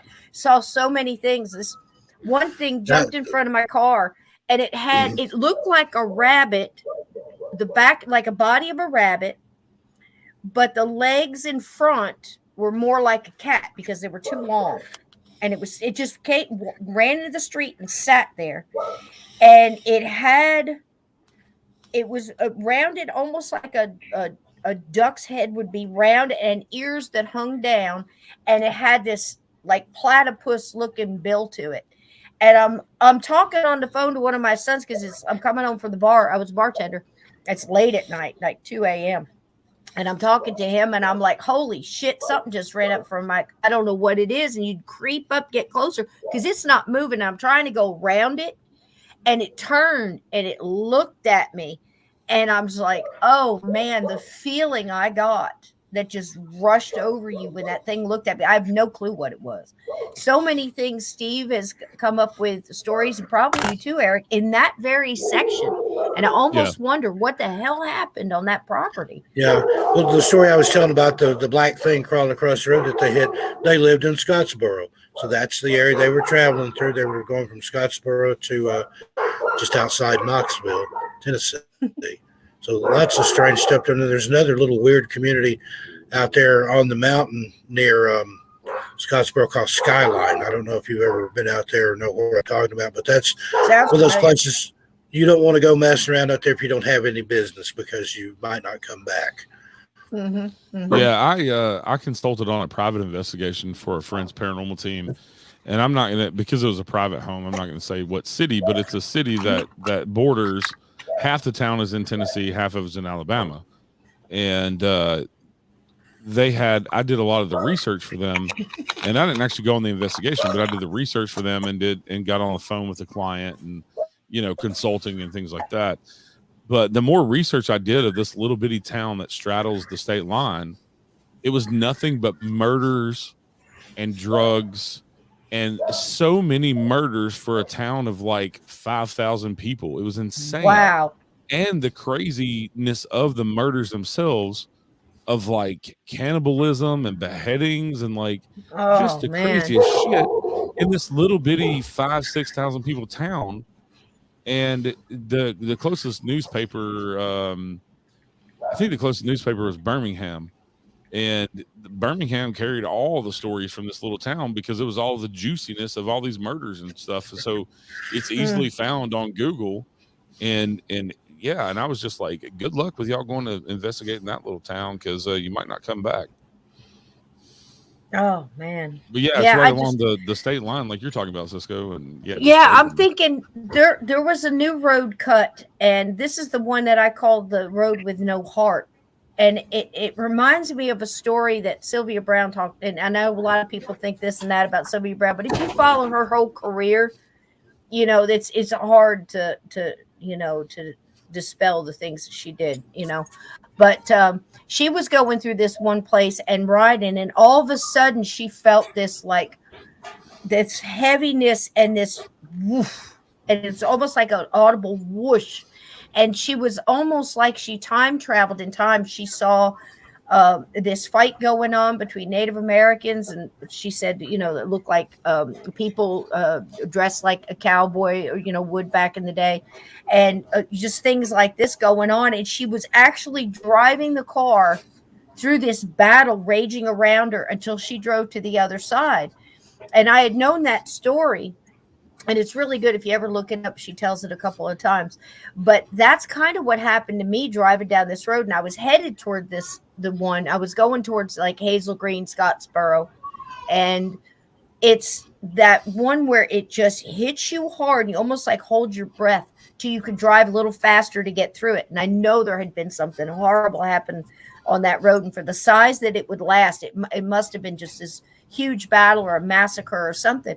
And I used to never say anything to the kids because I didn't want to scare them, until one day my son was sitting next to me and he said, "We're about to go down the road with no heart." And I'm like, holy shit, why did you say that? And he goes, well, because this road, it's like somebody has taken the heart and soul out of it. It's like you're going through a heavy place. And I was like, they feel it too. They feel it too. So we always call it the road with no heart. It's just, there's got to be a lot of places like that. Steve told me a story once about, this highway that went through, and it went through some sacred land, and they cursed it. And there's all kind of accidents. And they said there will be accidents and death and blood and everything constantly for centuries on this road if you continue to build it. And boy, if there isn't, there's a lot of places that like stuff that. is true. And out here, Route 666 that goes through Four Corners, it's like that. There was two different tribes warring medicine men that put all kinds of curses and stuff on that. Skinwalkers, accidents. They changed the number of the highway. I think it's 421 now because people kept stealing the sign. But when it was the old Route 666, there was all kinds of weird stuff went on there. She sure did, AJK. I have the book sitting right here. I could read you the chapter. It's absolutely true. And somebody was saying here that they saw, I was trying to catch it. It's interesting. Here we go. Look at this. Wow, and I worked with a guy from Tennessee. He said he's seen a woman turn into a cat. I wouldn't doubt it. I know it sounds crazy, but when you've seen the things that I've seen, I can't really dispel anything because I don't know everything. Shoot, Yeah. I don't know, and I just keep an open mind, and I hope my brains don't fall out. I try to think logically, but people tell me stuff, and I said, well, that matches up with 15 other stories that I've heard from people that don't know each other. Something's got to be going on. Route 66, AJK says, is that I know that's one of them, and then there was another 666. You got Shades of Death Road there in New Jersey. Close to where you live. There's all kinds of stuff that happens on that road. Yep. And I live with the Pine Barrens, so talk to me. I'm it's creepy as all get out, man. And they filmed the Friday the 13th. I know the first one here, the Pine Barrens. And, of course, that's like anything else. Once you film a movie and everybody goes, the Amityville house that they used to film the first Amityville horror is right here in Tom's River, and it's still there. And you drive by and see it looks just like the house. It's just, things have creepy notion because people give the notion to the place or the area for whatever reason. Legend builds, but there's legends that are never spoken of that still this day are causing all kinds of havoc. And the fact that people just poo-poo it and say that's never going to happen, like I said, like the serial killer or somebody bad. Listen, I know people, and I know these gentlemen do too. Mark Nesbitt is one of them, the wonderful guy from Gettysburg, that they're working on paranormal crime scene investigation. So they're going into this place, talking to these victims that are giving them information about evidence and things like that. And then they're talking quicker, and they said, you have to hurry. We have to go. Why? Because he's here. Because they're talking about the guy. He's noticing that, connects into that energy, and now he's showing up. So, you can think all you want that you know what you're doing if you go in there trying to conjure up, serial killers and all this other mess. It's just, be careful. The scary thing about that is sometimes it works. Mm-hmm. Yeah. Mm-hmm. Mm-hmm. Yeah. And the conjuring and the messing. Talking about these roads, there's a legend in northern Georgia, in the Appalachian Mountains in northern Georgia. There's this highway, and I forget exactly where it's at in Georgia, but there's a legend of a Native American princess who didn't get to marry the guy she wanted to marry, so she killed herself and put a curse on the land. And where she's buried, supposedly, people have gone by and thrown stones over the years. And there's a big pile of stones.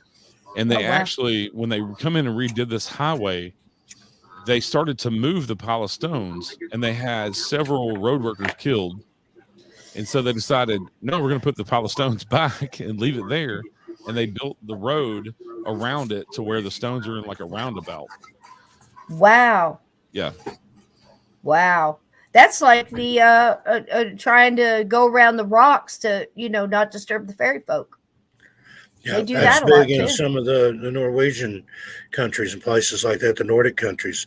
They'll build a road around it, rock outcropping, so they don't disturb the gnomes or the trolls or whatever lives in there.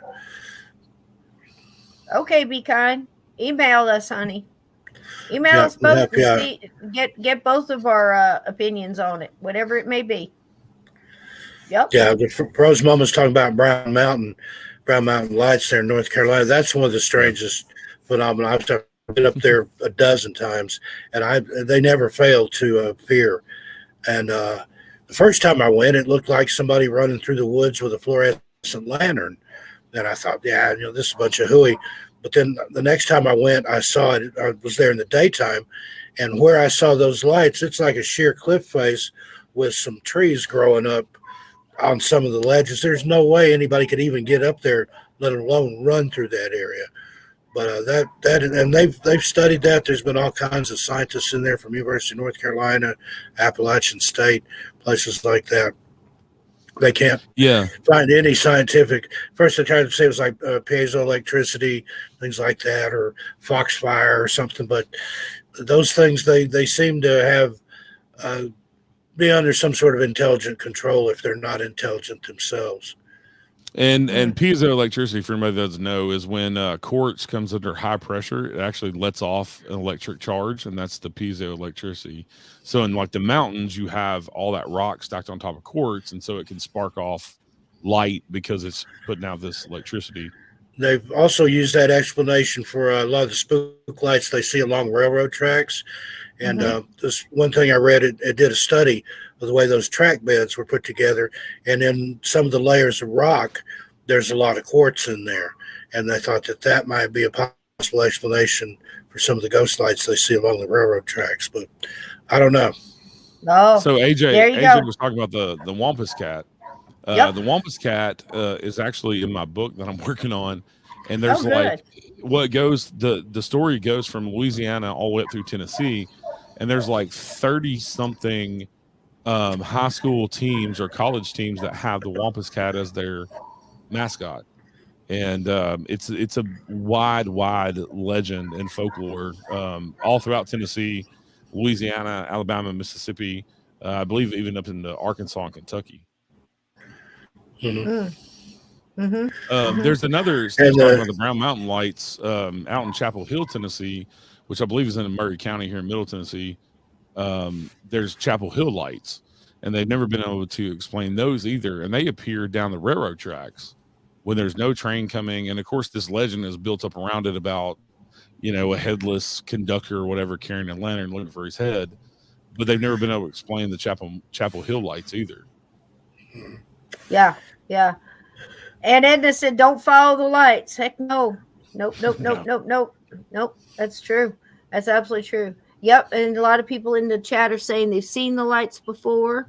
Yep. And AJK said, "Please have Eric on more." Eric's part of the family here. He's welcome anytime he'd like to come in. He's a busy man, but we'll have him on every couple of months for sure, won't we, Eric? Yeah, I love to come in. I love chatting with y'all. Yeah. Fun. So much fun. Give me what out of all the time that you've been doing this, what has been the most intriguing ghost story in Tennessee that really got you going and you just started looking into it, or maybe came upon that ghost more than once, or something along those lines that really made you sit down and think? Oh, that's a tough one. I think probably Franklin, Tennessee is kind of the enigma for me because there's so much from the Battle of Franklin, and they call it the 5 bloodiest hours of the Civil War because there's so many people that died in the 5-hour period, like 3,000 people. And we've talked about the Loads house. I've talked about the Loads house on here before. And, the bodies, the Loads family walked from the Carter house across the street and their feet never touched the ground because they stepped on dead bodies all the way to their house. And so Franklin, it doesn't matter where you go, Carton Plantation, the place you were talking about with the wallpaper that they found manufacturer still makes. Those intrigue me because you get so many phantom sounds in Franklin, no matter where you're at in Franklin, downtown, the old part. In the 10, 11 o'clock at night, you will hear cannon fire. You'll hear gunshots. At the time of year when there's no kind of reenactments, there's no reenactors, because the Battle of Franklin happened in November, so that's when all the reenactment stuff happens.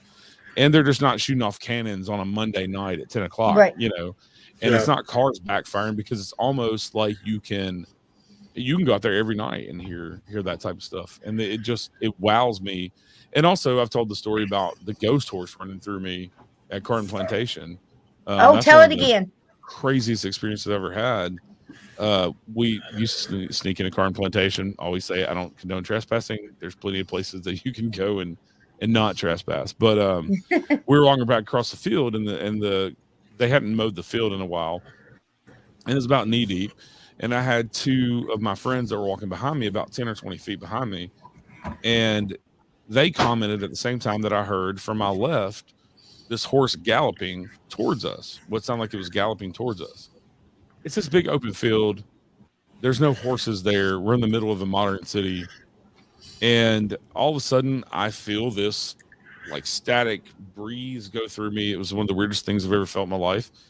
And then we all saw out the right side of me, the grass moving in a straight line. And we heard the horse galloping, and we heard the horse whinny. And my friends behind me are like, they come running up and they're like, "What the hell? Did a ghost horse just run through you?" I'm like, "I think so." Because they saw exactly the only thing they didn't experience was the feeling I got of it running through me, but they heard and saw everything, the grass moving and all that stuff. That's intense, man. Yeah, Carton Plantation is one of the most haunted places I've ever been, and unfortunately, they don't embrace the paranormal. The director has threatened the tour guides with being fired if they talk about the paranormal. But it's one of the most haunted places I've ever been. I've never been there, even on a day tour when I've gone, and I go every couple of years just to take the tour to see the house again.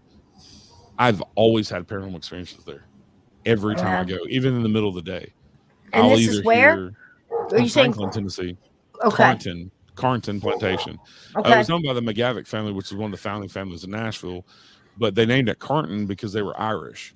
and so Okay. it was an homage to their hometown in Ireland, and it's just an insanely haunted place because it was used as a Civil War hospital. There's still bloodstains in the wood floors that when you go on a tour, you see them. They're there. Mm-hmm. You don't have to look for them. You just look down and see these big bloodstains in the floors. And, you know, just so many people died there. And also all of the soldiers that weren't claimed, mostly Confederate, are buried on that property. And so there's a whole cemetery of, I think it's 1,500 soldiers that are buried there. But I've never been there a day that I haven't experienced something. Even in the middle of the day, I'll be walking around the grounds by myself, and I'll hear like old Negro spiritual being sung kind of off in the distance, something like that, or you'll hear people talking that aren't there. The gunshots and the campfire I've always heard at night for whatever reason. But yeah, I've seen a lady push the curtains back and poke her head in the window to like see who's out on the front lawn. Just so many experiences. I've seen a soldier pacing back across the back porch. Yeah, just so many experiences there, and it's just the as soon as you drive onto the property, it just kind of smacks you in the face. And you're good when you first turn on the property. They've kind of reclaimed the battlefield. It was a golf course for many years, and they built homes like on one side. But they've gone in and reclaimed the battlefield and kind of put in the embattlements, the big dirt embankments and things to kind of recreate the battlefield. But as soon as you turn into that driveway, you're still about a half a mile away from the house.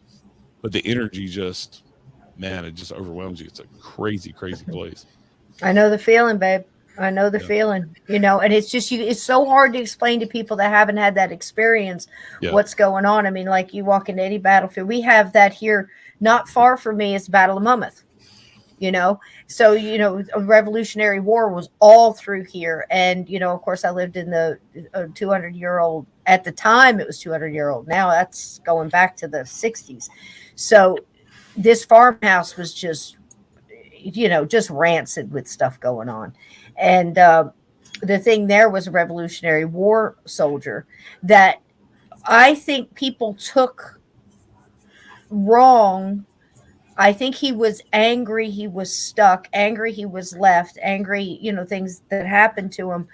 But I always got sadness off of him. But to talk to my older siblings and stuff, they always thought he was an angry, mischievous ghost. And I don't believe he was. I think he was just trying to get attention. But the main thing I wanted to tell you is right here at the Battle of Monmouth, there's the little church right beside Molly Pitcher's well. And everybody's heard the story of how Molly Pitcher went, you know, and got water from the well and brought it to the soldiers as they were fighting. And eventually she was throwing it on the cannons because they were getting so hot. They had to cool them down. And then to the point where one of the cannon operators got shot and she took over. And she was an amazing lady. But right there's a tiny little white church that still stands to this day. And it's got the bloodstains on the pews. They will not go away. They sand them. They, you know, stain them, whatever. Those bloodstains come back from the wood floor and everything else. And right outside the window of the back of the church, you can see the graveyard. And it's pushed right up against the back of the church. The graves start right there. And the old stones. And there was a soldier sitting on one of the gravestones that was there at the time of the battle. And when he was sitting on that stone talking to, you know, one of the other soldiers, a friend of his, a cannonball came through and just tore half of him off. Wow. And while he was sitting on that, and you can see it's still bloodstained, and you can see where the crack hit from the blast of him going back. And that soldier still wanders that graveyard. You only see half of him. And to me, that's just such a sad, sad thing, you know. And that's their Fort Monmouth right here in New Jersey. Yep, you can look it up. You have everything on the website and stuff. And that's very sad, I think, too, when a historical place, won't embrace the ghosts that are attached to that property, and speak on it. You know, they have that at a lot of the national parks, like, you know, Gettysburg is a national park, and so is like Fredericksburg and Antietam and things like that, and they won't allow them to speak of it. So if you watch any of their videos online on the inner tubes, they'll have to say there's no ghosts on the battlefield, there's no ghosts, there's no hauntings going on. I'm like, dude, I was just there yesterday, talked to 2 of them. You know, it's like, Yeah. but they can't, Mark Nesbitt will tell you that they would just, they'd lose their jobs if they admitted to it. So if they Yeah. tell you that, keep that in mind, because, a lot of paranormal has really saved a lot of historical sites that wouldn't be Yeah. here if it wasn't Yeah. for the paranormal, and handled well, like the Hoover House is.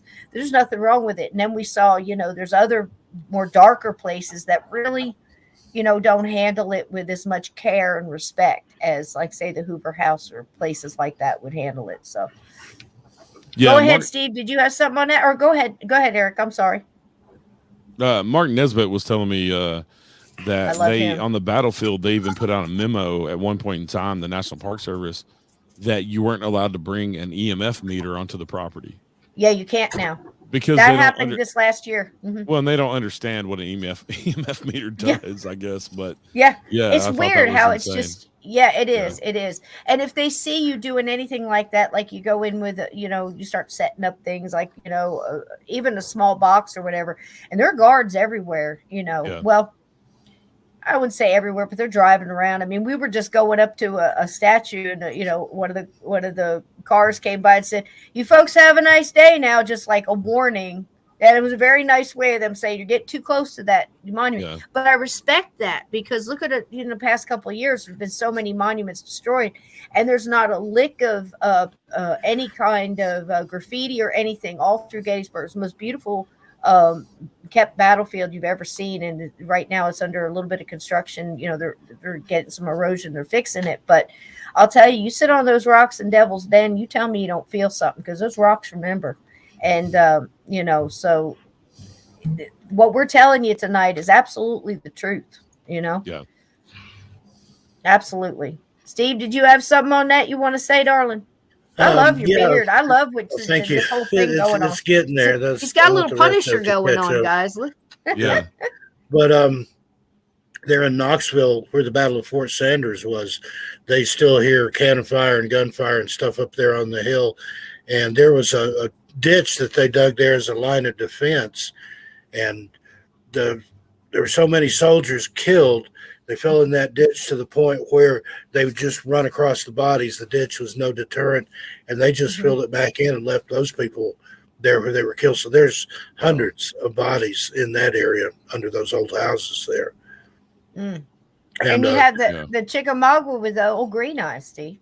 Yeah, that's just across the Tennessee line there at Fort Oglethorpe, Georgia. That is a scary place down there, Snodgrass Hill, where you have the tower and stuff. There's even stories that they saw old Green Eyes in there floating among the dead and dying soldiers while the battle was going on. So whatever that is, it predates the battle. Yeah, also at Chickamauga, you have the story of the blood pond that periodically turns red, and still to this day it'll turn red. Yeah, I heard an Indian legend about that, where there was a deer that had waded out in that to get a drink of water, and so the water started swirling. The deer was sucked down out of sight, and then the surface of the water turned blood red, and there was bits of fur and things floating in it. So there's something in there that eats meat, eats deer or people or whatever gets in there. And the Park Service, and I've never heard of this. I've never heard of this outside of the ocean. You hear the ocean having red tides. Mm-hmm. Well, the Park Service tried to explain the blood pond as being a red algae that blooms. And I know that's not out of the realm of possibility, but I've never heard of any ponds or lakes, and this is not a really big pond either. I've never heard of that in any ponds or any lakes in Tennessee or in the South having a red algae bloom. But that's the park's explanation for it. They're going to come up with something, honey. Yeah. I mean, if you really think about it, it could be chemicals. It could be a plant that's run something underground to dump stuff in and all that. But, if it's coming up on an anniversary or in a place that's like that, it's just that water is an element.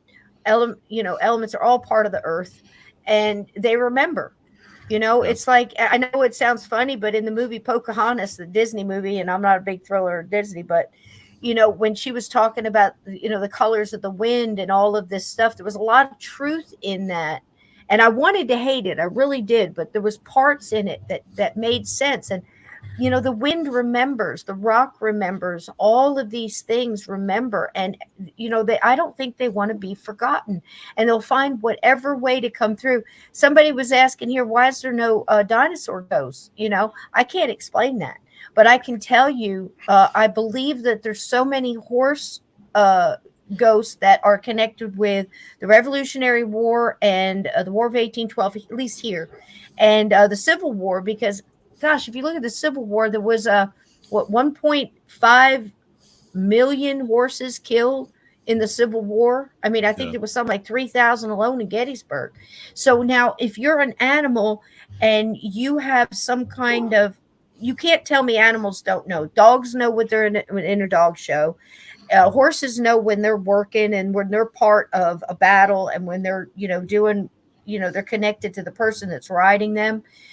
And the way they died was in such a massive explosion of energy. And even Mark Nesbitt tells you, when a bone breaks, just one bone, it sends off energy into the atmosphere. Imagine the energy that was going off during a battle like this. And I believe those horses, I don't know if it's intelligent, if they're there stuck, because I don't think animals deal with that. I think they cross right over. May have very well been a residual, but the one that ran through Eric, that to me, that doesn't sound residual. That sounds like one that's here. And, because I don't think he would have felt that as a residual. Yeah. Do you see what I'm saying? At the time, it seemed like it was something that wanted to be noticed. And that's why it kind of did what it did, because like I said, it wasn't just me that experienced it. It was my two friends behind me as well. That's all the grass moving and heard the same thing. And so, it just seemed like something that wanted to be noticed. Yeah. I agree. And I don't think if it was a residual, Steve, I don't know how you think about this, but if it's just a like stone tape theory or something imprinted in the atmosphere or whatever, I don't think you're going to get that same feeling. I think you'll see it, but it's not going to carry all that emotion. It doesn't have the emotion and energy. Exactly. If it was like that. Makes total sense to me. What's this one now? I always felt the horse pain and fear at Gettysburg. Absolutely, be kind. That's number one. And you will get. I've heard several EVPs through friends that you're going to hear the horses, and just like Eric says, the cannon fire at 10 o'clock in the morning, and everybody's laughing and think, oh, that's nice, there's going to be there's a reenactment going on, or they're putting on a show for the tourists or something like that. Right. No, this is an echo in time, and the haunted regiment that came through, people have seen that multiple times. All of these ghosts around cannons. And this is what blows my mind, guys. It's like the cannons. Now, I can't speak for every battlefield, but I can tell you about the Gettysburg. Every cannon that you see is placed in a spot where it's significant. It's aimed in the direction that group, was there doing. But none of the cannons that you see were present at Gettysburg. Every cannon that was present at Gettysburg, the cannon barrel was melted down and put into that great big Pennsylvania piece, monument that you saw. That whole top part, that whole lady, I forget who she is, but that all of that is melted down barrels of cannon. They didn't have any. All these cannons were collected later. So when you see these ghosts, that people are driving through the road. I'll be right back. Go ahead, honey. And people are driving down the road at night, and you can't go on the battlefield. Well, the whole town is the battlefield, but the actual national park is closed after sundown, right? But people still drive the roads to get to their homes and all these other things. These cannon that they're seeing the ghosts around were not the cannon that were there. No. Okay.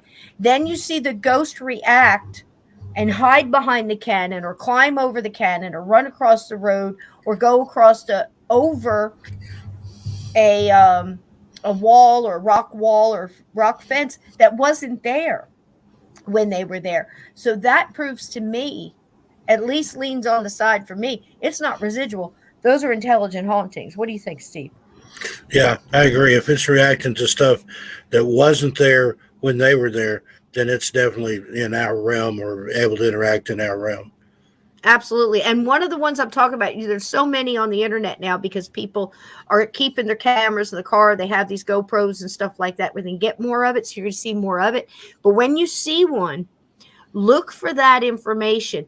Is it just somebody walking across the street, or is it something reacting with the things around them that was not there at the time? That blows my mind. I have one. Go ahead, Steve.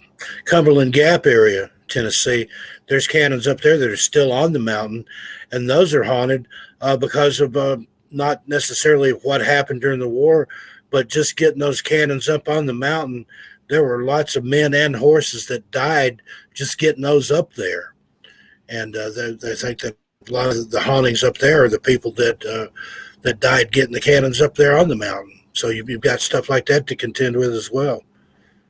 Yep, Ann Palmer energy, absolute energy, and you can read about that. I know Mark in Mark's book. I think it's the paranormal investigation one. It has the young man in the baseball cap turned backwards coming down the road.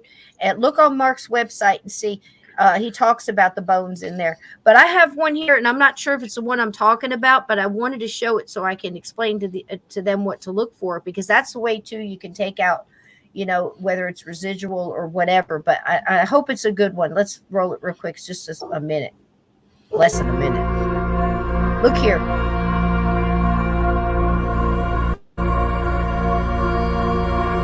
See how he's reacting to the cannon and over the wall.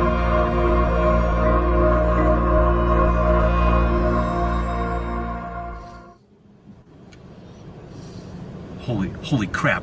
Down by the canyon, you see that? Oh, what is that? Wait, shh. Oh my God. Is it? No way. What is that? I have no friggin' idea. Did you get that on the camera? It's recording. Oh my gosh, did you see that? Did you, honestly? I wouldn't believe it unless we recorded it. Well, there you go. Did you see it? In the very beginning there, he's ducking down next to the cannon. One of them goes like and kind of ducks down like he's covering. And then one takes off by where that monument is, goes around the monument and over the fence. How about that? And those things were not there. There may have been some semblance of a fence there before, because so many of them, the Federals had depending on what part of the Gettysburg, battlefield this is, they had time overnight to take rocks and build these walls. And there's several up where you go to like Big Round Top, Little Round Top, right outside of Devil's Den, that actually still has the base that was there. And there's another one, Donnie, it was over there by the Peace Monument on the other side where they had all the one commander had all the soldiers stand up, and he knew that they were beat, but he gave the command anyway, and they were all shot down and dead where they lay. There was almost 1,000 in a line. That where they laid, they just dug a ditch and pushed him in, and the farmer the next year just grew over. We said he had the best crop ever. It's the saddest thing you ever heard.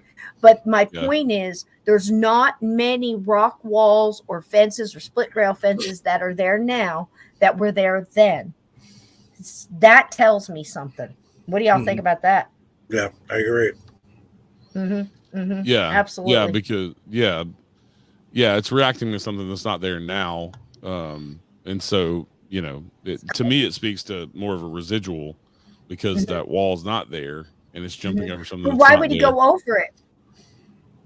That's my question. Is like, why are they ducking down to all right, let me put it this way. And I'm just trying to work it out in my brain, which is a scary place if you've ever been in there. It's like the cannon were not there. The wall may have been a wall, but that monument sure as hell wasn't there the day of the battle. Now, you've got 2 or 3 of them. It's hard to tell there at first. Yeah. And one ducks down behind a cannon that they can see. They obviously can see it because it's not part of their compartmentalized cage visual that they're putting in. And they're reacting to these things that weren't there before that they can see now. That tells me intelligent haunting. Yeah. Because there's so many stages in these battlefields. There's some that are caught in a loop and just repeating the same thing over, caught in their death echo, and they're just there. And then amongst them are the ones that are aware where they are, but they're not going to leave the other ones. Again, they've come through and told us this. We're not leaving until you get this one to go. It's such a brother to brother thing. It's such a tight thing. And you actually have to relieve them of duty and everything else. And there's so many different stories about this. But that's the thing that gets me, is they're reacting to something that wasn't there when they were there, but now they're there and it's there. So they're reacting to it. That tells me intelligent. Because residual, they would just take the path they took. Right. Yeah. The same action that they would have taken, whether the cannons are there or not, the monument. Yeah. Yeah. Right. It's creepy. Yeah. And there's so many of them, and they're all from different people. So you wonder, is it one guy putting out fake videos on multiple accounts and multiple times throughout the years, like let's say at least 7-8 years, and doing something like that? That's an elaborate hoax.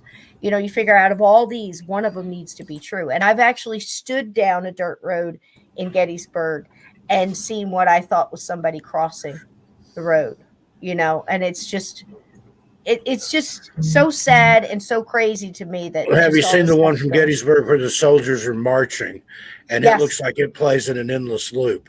It looks like the same 5 or 6 soldiers marching over and over. That was been captured by several different people at several different times over several different years. Yeah. Absolutely true, Steve. And the thing that gets me about a lot of these is they look, the let's just say ghost, look similar. It's almost a white murky figure. It's not a glowing, some aren't green and some are, whatever. They're all about the same. And the one Steve's talking about, it actually starts with one that kind of crawls up, gets behind a tree. Now, this tree is old enough to be a witness tree. I can't swear to it. It's not marked or anything. I'll have to go back next time and check. But he's reacting to the tree, and then behind him, you can see this is a whole, squadron moving through, and it does repeat itself. And because it repeats itself, everybody calls it a fake. But if you know about residual hauntings, that's exactly what it would do. What do you think, Eric? Yeah. Oh, yeah. Because there's I've been on private cases where people have had a Civil War soldier just walk down their hallway, but it always takes the same path. It never interacts with them. It never looks at them. It's just down. And then come to find out, this one particular house, that was part of the Nashville-Louisville highway that ran through that neighborhood back in the day. Back during the Civil War, and there was actually an encampment up on the hill about a half mile from that house. And so you're talking about a wagon trail dirt road that ran, right through where this house is. And I couldn't pinpoint it directly where this house is today or the orientation of the hallway, but it definitely ran through this neighborhood. And it was one of those neighborhoods. As soon as you pull in the neighborhood, it just smacks you in the face. Energy does. And the neighbors had also talked about a soldier walking down the middle of the street too. And so, but that would have been an area where they would have marched through, and you would have had sick and wounded soldiers walking through there. And so it's like there's a case in England. It's considered one of the oldest hauntings. There was a guy that had ghosts of Roman soldiers marching through the basement. And found out at a later date that where the level of the basement, that one time that was the road through there. So that's why they were marching in the basement. But you could only see them from about the knees up. I'll meet you there, Kevin. Let's go. I go every year, and I cross as many as I can. Donnie was with me the last time we went, and I said, Donnie, I'm going to show you how this is.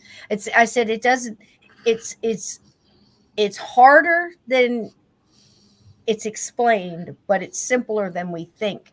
And I said, I could tell you there's some right there in the wood line, and I'm just going to go over there and talk to them and see if anybody's ready to talk. I am at Dowsing Rods and all that. My son's with me. Donnie's with me. And this was just a couple weeks ago. And, they're moving the dowsing rods, and they were funny because normally, and I don't know why this is, there must be some kind of written instructions on the other side or here for ghosts to read. But what did she ask us to do? Because I said, can you show me what your yes would be? And it's the first time ever they went out with the dowsing rods for the yes. Usually they cross them. I know that sounds Yeah. funny, but their cross was a no. So we went through all that. I got hit in the toe with a rock. And but at the time I got hit with, it's like, get out of here. That's the feeling I got, and I'm like, I'm not going anywhere, but I'll stand here out of respect. I won't come any closer. We went through the whole thing. And the next day we went out there. I went looking for the rock because I couldn't see where it was. Looked above me. There was a tree. I thought maybe an acorn or something. Nope. It was a rock. And we went out there. Donnie had lost his lighter, and there was a brand new black Bic lighter sitting right where we were standing. And he said, they gave me. I said, you've been gifted by spirit, Donnie. I mean, why not? Why not? Why you talk stuff out? But that happened, didn't it, Donnie Cho? It's pretty crazy. Well, didn't somebody get hit in the head with a rock, too? Did somebody get a rock bounced off their head, a small stone? Not while I was there. It might have been okay. somebody else in the group. It could have been, that went and, just different times. I'm not sure. I didn't hear that. I didn't get hit with a rock. The funniest one was the guy that got punched in the stomach for whistling Dixie on the wrong side of the battle lines. Yes. And he did it in an arrogant manner. He was talking arrogant beforehand. And see, that's the thing. When you go to these tours that go through like every hour on the hour, that kind of thing. And I agree with Aunt Edna on that. I'm not a fan of it, but, and bother in spirit, to me, it's just rude, but and bother in spirits. But that's the first thing I do is I go in and I apologize. I'm sorry people keep coming in here. In the case with Donnie that night, it wasn't one of those places. There was next to a hotel with a party going on behind us. And I just felt like they had grouped up and pushed off and were really looking at everybody and extremely disappointed at what they were seeing. And I can imagine that from that time, they must think we're absolute lunatics, Yeah. But, it's just, again, I think that's one of the major things too. And I know Eric feels this way. And so does Steve. We've talked about it before. When you're going into a place and you do want to do some paranormal investigation, or you're just interested in the stories and stuff there, think about the time that the ghosts were from, and try to relate to them in that era, because your speech and the things that you say, the slang and everything else, it gets very confusing for them. So think about that and maybe, do a little research and stuff before on that history, and try to go in with that kind of respect and speaking in their language, basically, because, to go up there and go, hey man, what was the war like? You're going to get punched in the stomach or slapped in the face. I mean, It happens, That's what provoking is all about. They don't care how they get it. They just want evidence, whatever. I don't do that. I don't give a crap. I mean, honest to God, I don't care about the evidence. I love EVPs and stuff like that, but I never gather any evidence when I go someplace. I'm not about that. And if people around me are, that's fine, but I have to concentrate on what I'm doing. And I'm more concerned with the soul that I'm dealing with, because to me, that's, as a soldier, that's leave no man behind. And we have forgotten about a lot of our wonderful soldiers that are basically left behind, and you can't ignore them away. And, you can't to just banish them from where they've been for so long. There's a different way to go about it, and I think that's why we were talking about this last night with our guests last night, Michael Laciana, and everybody was on last night, and Billy and James, and they all feel the same way. And I think that's why they get so much evidence and so much deep historical proof and things like that, because they go in with a different intent, Yeah. Yeah, I think that's for me, I always have experiences everywhere I go. And I think that's part of it, going in with respect, introducing yourself and saying, we're just here to talk. We're here out of respect. We respect this is your home. This is, where you passed away. And we're just here to chat. And we just want to talk to you. And that goes a long way than coming in with this bravado and all this other stuff that doesn't work, and going in looking for demons and all this other shit that is few and far between, and that pop culture puts out there. But I had an interesting experience I wanted to tell y'all tonight. About a month ago, I was a guest investigator for a 2-night investigation at the Thomas House Hotel in Red Bowling Springs, Tennessee. And we sold tickets each night and had guests. The Thomas House has about, I think, 30-something rooms that they rent out. So all of our guests got to have a room for the night. They feed you dinner. They feed you breakfast the next morning.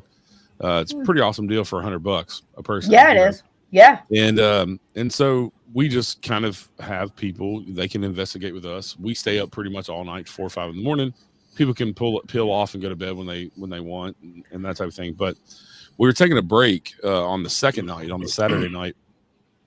And I walk out on the front porch. Everybody's out there talking, smoking, getting something to drink, something to eat. And the highway is about 150 yards from the front of the house, kind of downhill. And there's this group of trees and bushes. And then there's a light pole that has a street light on it. And this is the main highway that goes through Red Bull and Springs and kind of that area. It's a state highway. And when I walked out, I just, for whatever reason, looked past everybody and looked down to the road. Well, then I saw what I thought was a person because small town Tennessee, you have problems with meth and things like that. So I thought, some tweaker walking down the road in the middle of the night, 1, 2 o'clock in the morning. So I watched this figure walk from these bushes, from behind these bushes, and it looked like a person. This is about 150 yards. Looks like a person. And then when it got to the light post, it did not come out the other side of the light post. Oh. It was a full-body figure that looked like a real person. And I automatically got on my walkie-talkie and asked all the other investigators, do we have anybody? Because you can go across the road to the church and investigate. And I'm asking, is there anybody across the road that you know of? They said no. So we immediately went down there to make sure none of our people were down there. And I went down there and took pictures and looked, and there's no place for anybody to disappear on the other side of this light post. There's no bushes. There's no obstruction of my view, nothing. And so I saw a full-body apparition just disappear, walk down the street and disappear. Yeah. Wow. And it was as solid as we are. It looked like a real person to me until it disappeared. Guys, I'm hearing more of that, and I think there's a change in the atmosphere. I think there's a change in the consciousness and things going on right now, and I think a lot of them are really being able to show themselves more. I know that the internet and information and things like that get you to hear it more, but I'm seeing more, and a lot of people that I know are as well. And I'm wondering if there isn't something going on now. It's almost like a hurry up and get them crossed. Hurry up and and get them to go. Thin. Yeah. Yeah. I too believe that. I'll tell you what, Steve. I don't know if Eric's ever heard what you saw. If you want to tell it, had something to do with a stop sign. Yeah, I saw a car come down the hill, stop at a stop sign at an inverted T intersection. This when I was a kid. And our driveway was 212 feet long. I was about halfway out the driveway. So I was 100 feet away from it. And I thought it was my friend coming home. So the kid run out from behind the car, around in front of the car. And then I realized, well, that's not his mom's car, and there's some man driving it. And kid ran kind of catty-cornered across the road, down into our yard, got maybe 15, 20 feet into the yard, and then fell. Like if you've ever seen little kids that have just barely mastered the art of walking, they'll start running sometimes and don't really know how to stop, and they'll just fall down. Well, that's what he did, put his arms out, but when he hit the ground, he was just gone. And I'd already started walking toward the road. I was probably between 75 and 50 feet away when he disappeared. I went right to the spot, didn't take my eyes off of it. There was no hole there that he could have fallen into, nothing that I could have mistaken for a child. It was a toddler. He was wearing little blue shorts, matching blue hat, had on little shoes, the white shirt, just like kids wore back then. And no idea what that was all about. I did a lot of research. That road that it was on was named after my mom's family. They'd had a dairy farm there for decades. No little kids ever died on that road or anything. I think it was something that was attached to that car, because that road dead-ended into the lake or the river at that time. And I'm wondering if that guy didn't have a kid in the trunk or something that he was going to dispose of. And I saw the spirit because it came from behind the car, ran in front of the guy, and in front of the car, guy driving, it never registered on him. He didn't see it, but I did. Yeah. And like you said, it was just as real. It was very corporal. It was as real as I was until it wasn't, until it disappeared. Yeah. That was incredible. I was about 6 years old. That was my first full body apparition. It didn't scare me. It's just like, what in the world was that? Yeah. Yeah, it was like that little kid. If he had a kid in the car, like trying to get away and doesn't know that they're, passed over. We had some other interesting things that night after I saw that. We went across the street. We took a group across the street to this old church, and you can't go in the church anymore. They got the doors chained because a sinkhole has formed under it, and it's splitting at the apex. It's splitting this way, and you go around the side, it's sinking this way too. So it's falling apart in two different ways. And there was the story goes that there was a preacher who was involved in embezzling money and things back in the 1950s who hung himself in the church. Man. That's what they attributed to the hauntings of this church. But we're all standing outside, and there's probably a group of probably 12, 15 of us. And we're standing there. And one of the other investigator, my buddy Lee, who was an investigator there too, he's like, why don't we all just sing Amazing Grace? This is a church, a little southern, town church. And so we all did this horrible chorus of Amazing Grace. And then I was looking. But that's a really nice combined energy that, I choose that one a lot too, because it's kind of like if you're dealing with Civil War, it goes both sides. It's not, you know what I mean? It's lovely the way it is. And it was written by a man. I don't know if you know this. I'll say it real quick. He was a man that worked on slave ships and decided he despised what he had done and basically punished himself to servitude as a janitor in an old church. He went blind and he wrote that song. That's what that song is about. He spent the rest of his life, much like a monk would go off and, put themselves in a seclusion kind of thing. He wanted to spend the rest of his life in servitude. And it's amazing. So I think that one has a lot of power to it. I'm sorry for interrupting, but I didn't know if you knew that. You're fine. I did not. That's awesome story. Yeah, it's good. So he wanted us to sing it so that not only as like a trigger to the spirits, but also as a comforting thing to the spirits. So it was meant to be both. And I was standing kind of looking at the doors, and you got to go up 4 or 5 steps to where the church doors are. And I just looked over at my friend Trenda, who was standing at the corner of the church, the right corner, looking at the church. And I saw somebody go around the corner. I just caught the back of them, and it looked like a white shirt, head and shoulders going around the corner. I walk over there, there's nobody around the corner. So then this is the second apparition I've seen within an hour. So then we have one of our friends who was in the group. He goes around to the other side that's kind of collapsing in, and he saw he put his flashlight on it and saw it. Something put its hands around the corner of the back of the church and poke its head around. And then another Trenda, who I watched this apparition walk behind, she was around there with him and saw the same thing. And then she saw it through it do it again, poke its head around on the thermal camera, but she couldn't hit the record button quick enough to catch it on the thermal. And so it validated me of all that I had seen that night, that they had seen something too. And we had an investigator up on the porch, my buddy Caleb, who's kind of, I call him my protege. That's kind of conceited, I think. But I kind of take him under my wing, and I'm kind of teaching him how to investigate. Like an apprentice.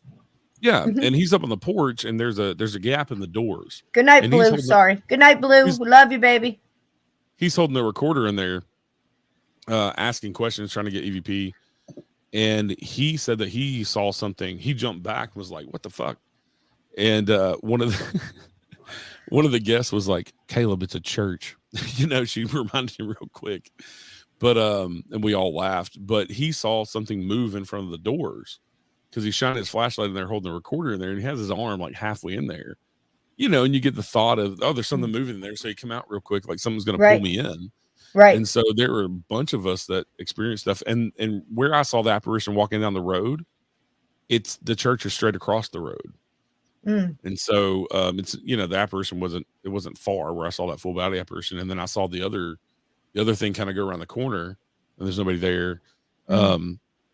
I snapped a few photos around outside, and it's nothing but it's a big hillside that goes up and just trees and woods. But in 3 of the photos, really high off the ground, and this could just be an owl in the tree, but there's 2 really bright shining eyes in 3 of the pictures. And I Oh, just wow. thought, did I catch like Bigfoot eye shine? Because that's out in Bigfoot country. Because you're like on the Kentucky border, like towards, it's still Middle Tennessee, but it's more towards the mountains. And Yeah. but yeah, we had lots of Wow. weird experiences. My that night. theory on that would be this. I have a theory that when you gather people together, especially if they're like-minded and like we talked about all the time with heart and everything and sensitivity, respect, but when you get together and you sing a song together like that, you're basically raising the vibration around you and you're turning up the lights and the frequency. So anybody that has that light, that, basically your aura, your light, it really does draw everything in. And I'm wondering if that kind of devastation in a church like that, where people gathered and hear the pastor, that's a heavy thing when the pastor is doing a lot of the sinning, and then hung himself there. It probably drew a lot of, that frequency of, earthbound spirit to the place. Yep. And you guys go and turn on all the lights, and now you've got the energy, you're putting it out there, and they can use that to manifest. It's probably why you saw so many. That makes a lot of sense. The same thing happened to me in the wheat field in Gettysburg. I was so overwhelmed by standing in the middle of that thing, and it's really cut by by a road, so it's cut in two halves. But I was standing in the middle of one side of it, and I was so overwhelmed by the thickness, and it's like, I can't do anything here by myself. I only have my phone, and basically I said, look, guys, and I talked to them for a little while, and I said, I can't do much here today by myself. I said, but I can do this. And I sang Amazing Grace at the top of my lungs, 2 verses. And when I was all done, the energy felt so much lighter. I mean, it was a definite difference. And I said, with your kind permission, I said, what I hold in my hand is what you guys would understand. It took pictures, it takes photos. And I said, if it's okay with you, I'd like to take some photos of the grounds. I said, this belongs to you. And I felt it was okay. And I did a turn and, I kind of spun myself as I took a 360, took maybe 12 pictures going in a circle. I got 4 of them at the wood line, all wearing different parts of the uniform. I would say that it looked more to me like Confederate, and that was a Confederate side. And one in 3 of the pictures, you can see him. He's actually moving his arm and wearing a black vest, a little like a bowler hat type of deal, pushing off the tree. And when I came back around to take a picture across the field, and I didn't see these till after I left, but taking across the field, it was a huge pink mist that just hung above the grass that they allow to grow there. This big, thick pink mist, and you could see it was almost moving because it was thinner here and thicker here. And I had to go home and look at. I had to go home and look up. There was nothing about colors of mist, only colors of orbs, and it said that pink. There you go, American Spirit. And that's the green ones, isn't it? And Edna wanted a cigarette, yeah. Oh, okay. Well, I got the yellow ones. I got the Organic yellow ones. tobacco You can't and, see and mine. water. There you go. Yep. I roll my own, so I use pipe tobacco, which is nothing but tobacco and water too. I roll my own too, but a lot of times. But I got the cans of American Spirit, and a little chicky and organic, tubes and stuff. So it's pretty cool. But when I went home and looked it up, and I had to really do some research. There wasn't a lot on this. So Eric, maybe that's something you want to look into. It said that pink or bright pink. This was more of a mix of pinks, like pink into like almost like a hot pink. And it said that it was love and accommodating. And that would explain it. It was like for just a brief second, they were brought together with love and they responded to it. And, they say that's in orbs too. And you guys were talking about the Sharon Tate and CeeLo Drive and everything. One of the strangest orbs I ever saw was when they were getting EVPs from who they thought may have been Sharon Tate. And her orb showed up, but it was one large orb with a small orb inside. She was pregnant. And she was pregnant at the time she was murdered. Yeah, like 8 months pregnant. Incredible. Yeah. Incredible. And those and the orbs with faces that I've seen has been absolutely crazy. And I can't believe we've gone on 2.5 hours here. It seems like 15 minutes. And we're definitely going to get Eric back again. And I just wanted to tell you, last night we had Michael Laciana and a couple of guys from the paranormal Paranormal Society of North Carolina, and we had some EVPs, and Donnie was at the Hoover House when they were taking some of the EVPs and needed to listen to them because perhaps some of them were in Korean that they caught. And I lost them in the download. Well, I found them again. And what I did, since Steve and Mike just love each other so much and they get along great and great stories and things like this, much like Eric here tonight, we decided instead of bringing them in tonight and taking up Eric's time, what we wanted to do is give them a whole night together. So next Monday night, we're going to have Michael Laciana on with his EVPs and Steve Stockton on Monday Madness. And we're going to bring Donnie in here to translate some of these EVPs. How about that? So that's next awesome. Monday. And That's Michael next has some Monday. of the most amazing EVPs I've ever heard. Yeah. Some of those he got from Brushy Mountain State Prison there in Tennessee. Incredible. I mean, they're like swearing at him and stuff. And it's it's pretty hardcore. But I don't think it's the equipment that he uses. I think it's him. I think whatever he could use a Fisher Price recorder and he would get EVPs on it. Yeah. He's a great guy. I've had him on my show, and I talk to him on Facebook all the time, and it just what a stand-up. And awesome the history, Yeah. I just love them. You know, I've met so many people in this, and it's like instant brotherhood. You know, it's just like being in, you get that camaraderie with people and stuff. And I think our energies are really starting to, you know, seek each other out. I think our energies and our spirit guides or whatever is doing it, because I've met the most amazing people in this, and Eric, you're one of them, and I just think I love what you're doing. I love your podcast. I've said it before. It's really one of the best out there. It truly is. It is. The way he does it, the way it sounds, and I know what that takes because I did it myself, and then I decided I wanted to do what we're doing now because I want to talk to my chat. Yeah. Eric's got very high production values. He Absolutely, it's wonderful. Some of the stuff we put out to shame. Yeah, we just wonderful. I don't know about that. But I'll tell you what, Eric, why don't you tell us again what you're doing? I've got a couple of things you got so much coming up. It's boost season, baby. This is our busy time. I just love it so much. But you've got this one coming up. Tell us again real quick. This is October 14th, I see. October 14th at the Palace Theater in Gallatin, Tennessee. I'd give anything to be at that show. I wish I could be there. Yeah, I wish I could too. Teaming up with the Southern Gothic Podcast, we're bringing both of our podcasts live to the stage for one night only. Also, a couple other things I have coming up. This Wednesday, season 3 of my show premieres with an amazing guest. I've got some really awesome guests, including Cisco, coming up. And then I'm going to have Steve back on the show with Sandy.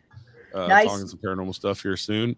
And kicking off season 3. And then October 1st, I will be in Gallatin at a fall festival, talking paranormal, selling merchandise. And then on October 29th, I will be in Franklin, Tennessee, downtown Franklin, at the Pumpkin Festival in a tent, selling merchandise, talking paranormal, things like that, with my buddy Alan Searcy, who's a paranormal author as well. He's the author of the Southern Ghost Story series of books. Those are excellent books, by the way. Yeah. Thanks, darling. I'll be with him in Gallatin also on October 1st. And he'll be my guest at the Palace Theater. Mods, if you have Eric's link, please share that out there, and so people can get a hold of it. It's on all the podcatchers. It's Spotify, it's Apple Music, and all. Everywhere. He's everywhere. Even on Unseen YouTube. Paranormal. There you go. The Unseen Paranormal podcast. Yeah. Yep. And Steve, what do you got going on? You got Halloween just coming out your porch. Got Halloween coming up. Sandy and I are working on some stuff. We're going to do the 31 nights of Halloween again. So going to have something different every night. Some nights it may just be a live stream, but we're doing some production videos, some ghost story videos, a lot of stuff with a Southwestern flavor. We're doing some traveling out here and then locally in New Mexico, and got some local ghost stories coming up. And then I'm recording stuff for Missing Persons and Mysteries. I've been busy getting my studio set up here. Nice. Got a 24-track audio studio in one room, and then I've taken over the living room. That's my video studio in there. Got all kinds of lights and 4 different camera angles and stuff. So when that goes online, that's going to be awesome. It's still a work in progress, but I'm having a lot of fun. I got $100,000 worth of equipment in there, so it should be awesome. I got myself Mario went out and bought me a brand new blackout Yeti, and I'm looking forward to putting it out. But I had 2 USB ports go bad on me, so I'm talking to you through this I had a little thing monitor right here. catch fire today. Yeah. I've never had that happen. Mercury in retrograde is a I bitch hit the this time screen around. with the boom arm in my mic and it cracked it. I've been using it anyway. I was in there today and I smelled some really weird, just acrid smell. And I looked and there's smoke coming out of the monitor and I could see a little flame in there. I'm just glad I was at Thanks, home Uncommon. when it happened because I usually leave all my stuff on. We went out to do some shopping, but I could have burned the house down. So trip to Best Buy, got another monitor. I've kept Best Buy busy. Amazon, all these places in the last several weeks. I've had stuff coming every single day, it seems like, and they know me on a first name basis at Best Buy now. So Kept me busy too, chauffeuring him around. I bet. I just bet. Sandy chauffeurs me around. Like, Sandy, you take me to Best Buy? She's like, you were just there yesterday. Like, I know, but I need something else now. Yeah. So what we're going to do, we're going to celebrate with Steve and Sandy, and they're going to do trick or treat and stuff. And we're going to try to do a live both at the same time. Everybody over here, you're welcome to dress up and, in between, call in and give ghost stories. We're all going to dress up. Out front of the house. Steve's birthday. This neighborhood gets a lot of trick-or-treaters. Sandy went through 80 pounds of candy last year. And probably going to go through more this year because we're going to put on a big display out front. We're going to broadcast live on the YouTube from the trick-or-treaters out there, and I'm going to be telling ghost stories and things. So, and we're all going to be there with Sandy's Steve and going to be there too. She's been 100 pounds of candy. We've bought. There's a used bookstore here called Amy's Bookshelf, and she has some of the most amazing older paranormal books, like from the 50s, 60s, and 70s. We've spent in the last month $400 or $500 there, easy, going in and buying all this reference material. We got a nice library going here already, so that's awesome. And Sandy, can you hear me, darling? If you can hear me, please send me my pendulums because I want to give them away Halloween week to she the wants chat. to make sure that we send that box of stuff I've got of hers. Because So as soon as we get to the post office, I know where the box is. I can walk into my audio room and put my hands on it. We'll send Grab it and send. We'll send hers and then. When we've got stuff, people on our channel that we Put my box on top, damn it. Yeah, yours will go out first. Because I got to get it so I can, cleanse them and put on those them, pendulums, and then they've got your essence. I've had them for a while. They've been with Sandy now, so they're power supercharged. There you go, chat. Whoever And gets that way we'll figure out. You need to pay Cisco 3 times what she's asking for. There you go. So we can do that maybe Halloween week too. And we're going to do a live. I don't know, Eric, if you ever heard it, but we're going to do the live listen. We're going to come in after Steve and Sandy's show the whole week of Halloween, and we're going to listen again to Cabin 22 all together. So get your bacon caramel popcorn ready. Get your Mrs. McGee's apple pie moonshine recipes. There's a non-alcoholic for the kiddies, or whatever your beverage or snack of choice is, or whatever you want to do. And we're all going to listen. What we're going to do, we're going to set it up after our show. It's going to automatically redirect you to Cisco's. Tried that redirect recently. It works great. It works fantastic. Everybody in the chat will just move over. You don't have to do anything. It just takes you to the other stream. Yep, I think it does give you the option to opt out, but it's pretty cool. And sometime we'll have to set up, maybe see how many channels we can chain together. Ooh, Eric, you could be in on that. There we go. Like maybe put 5 or 10 channels together, do a short broadcast on each one, and just go one to another, like a little that would be nice. Spooky marathon. I love it. I'm all part of it, man. I'm all in. I'm on the paranormal train. Yeah, I'm down. Sounds good. Well, I'll tell you what. It's been a pleasure as always, Eric. And bless everybody in your home. Bless all those lovely babies, fur babies you got running around in there, and you too, Steve and Sandy. You know what, my heart. Oh yeah, I've got 2 dogs and 7 cats. 5 of the cats are black. I love there it. You go. That's nothing but luck, baby. I had 13 one time, and they used to sit by the pumpkins on the front porch, and everybody thought it was the best Halloween decorations in the world. But it's been absolutely lovely. Good night. And She's waving it's good been night. absolutely lovely here to everybody in this chat. And if you can, on the way out, hit the thumbs up button. If you can there's a new thing on there. It's got a little heart with a dollar sign. If you want to give us a tip, you can do that. If you can't do that, God bless you. You know that old song, if you haven't got a hay penny, whatever, a wheat penny, a hay penny will do. If you haven't got it, then God bless you. Don't Hot you cross worry about a buns, thing. yep. Just share the show or go in there and comment. Being here tonight means the absolute world to me. And I love each and every one of you. We're trying to come up with some great Halloween stuff for you. I've got a surprise for each and every one of you. And I'm not going to announce it yet, but it's coming. And I've got it about finished. So please put some blessings on my laptop, because when I take it to get it fixed, I got to move everything over here to just protect it all, because I said this is the worst time of the year for somebody to take my laptop apart trying to fix some USB ports. But I made sure I protected it for y'all because I worked hard on it. It's going to be a nice surprise, a little something extra throughout the weeks of October. So there you go. This is your Halloween sitting right here. So just get dressed up, put on your hat, your funny nose or whatever, and just join us in all our channels. And we're just gonna celebrate your pants off you. How about that? Or Bigfoot might steal your pants, as Eric. There you go. Yeah. You never know. Good night, Ann. Good night, everybody. We love you. Good night, And thank everybody. you guys Love all so of you. much. Thank Blessings you. to all of you. And remember to keep your feet under those covers and your closet doors shut. Because why? There are things that go bump in the night. I love Stay you safe both. out Thank there. you for being here, darling. Here we Thank go. you so much. Good night, everybody.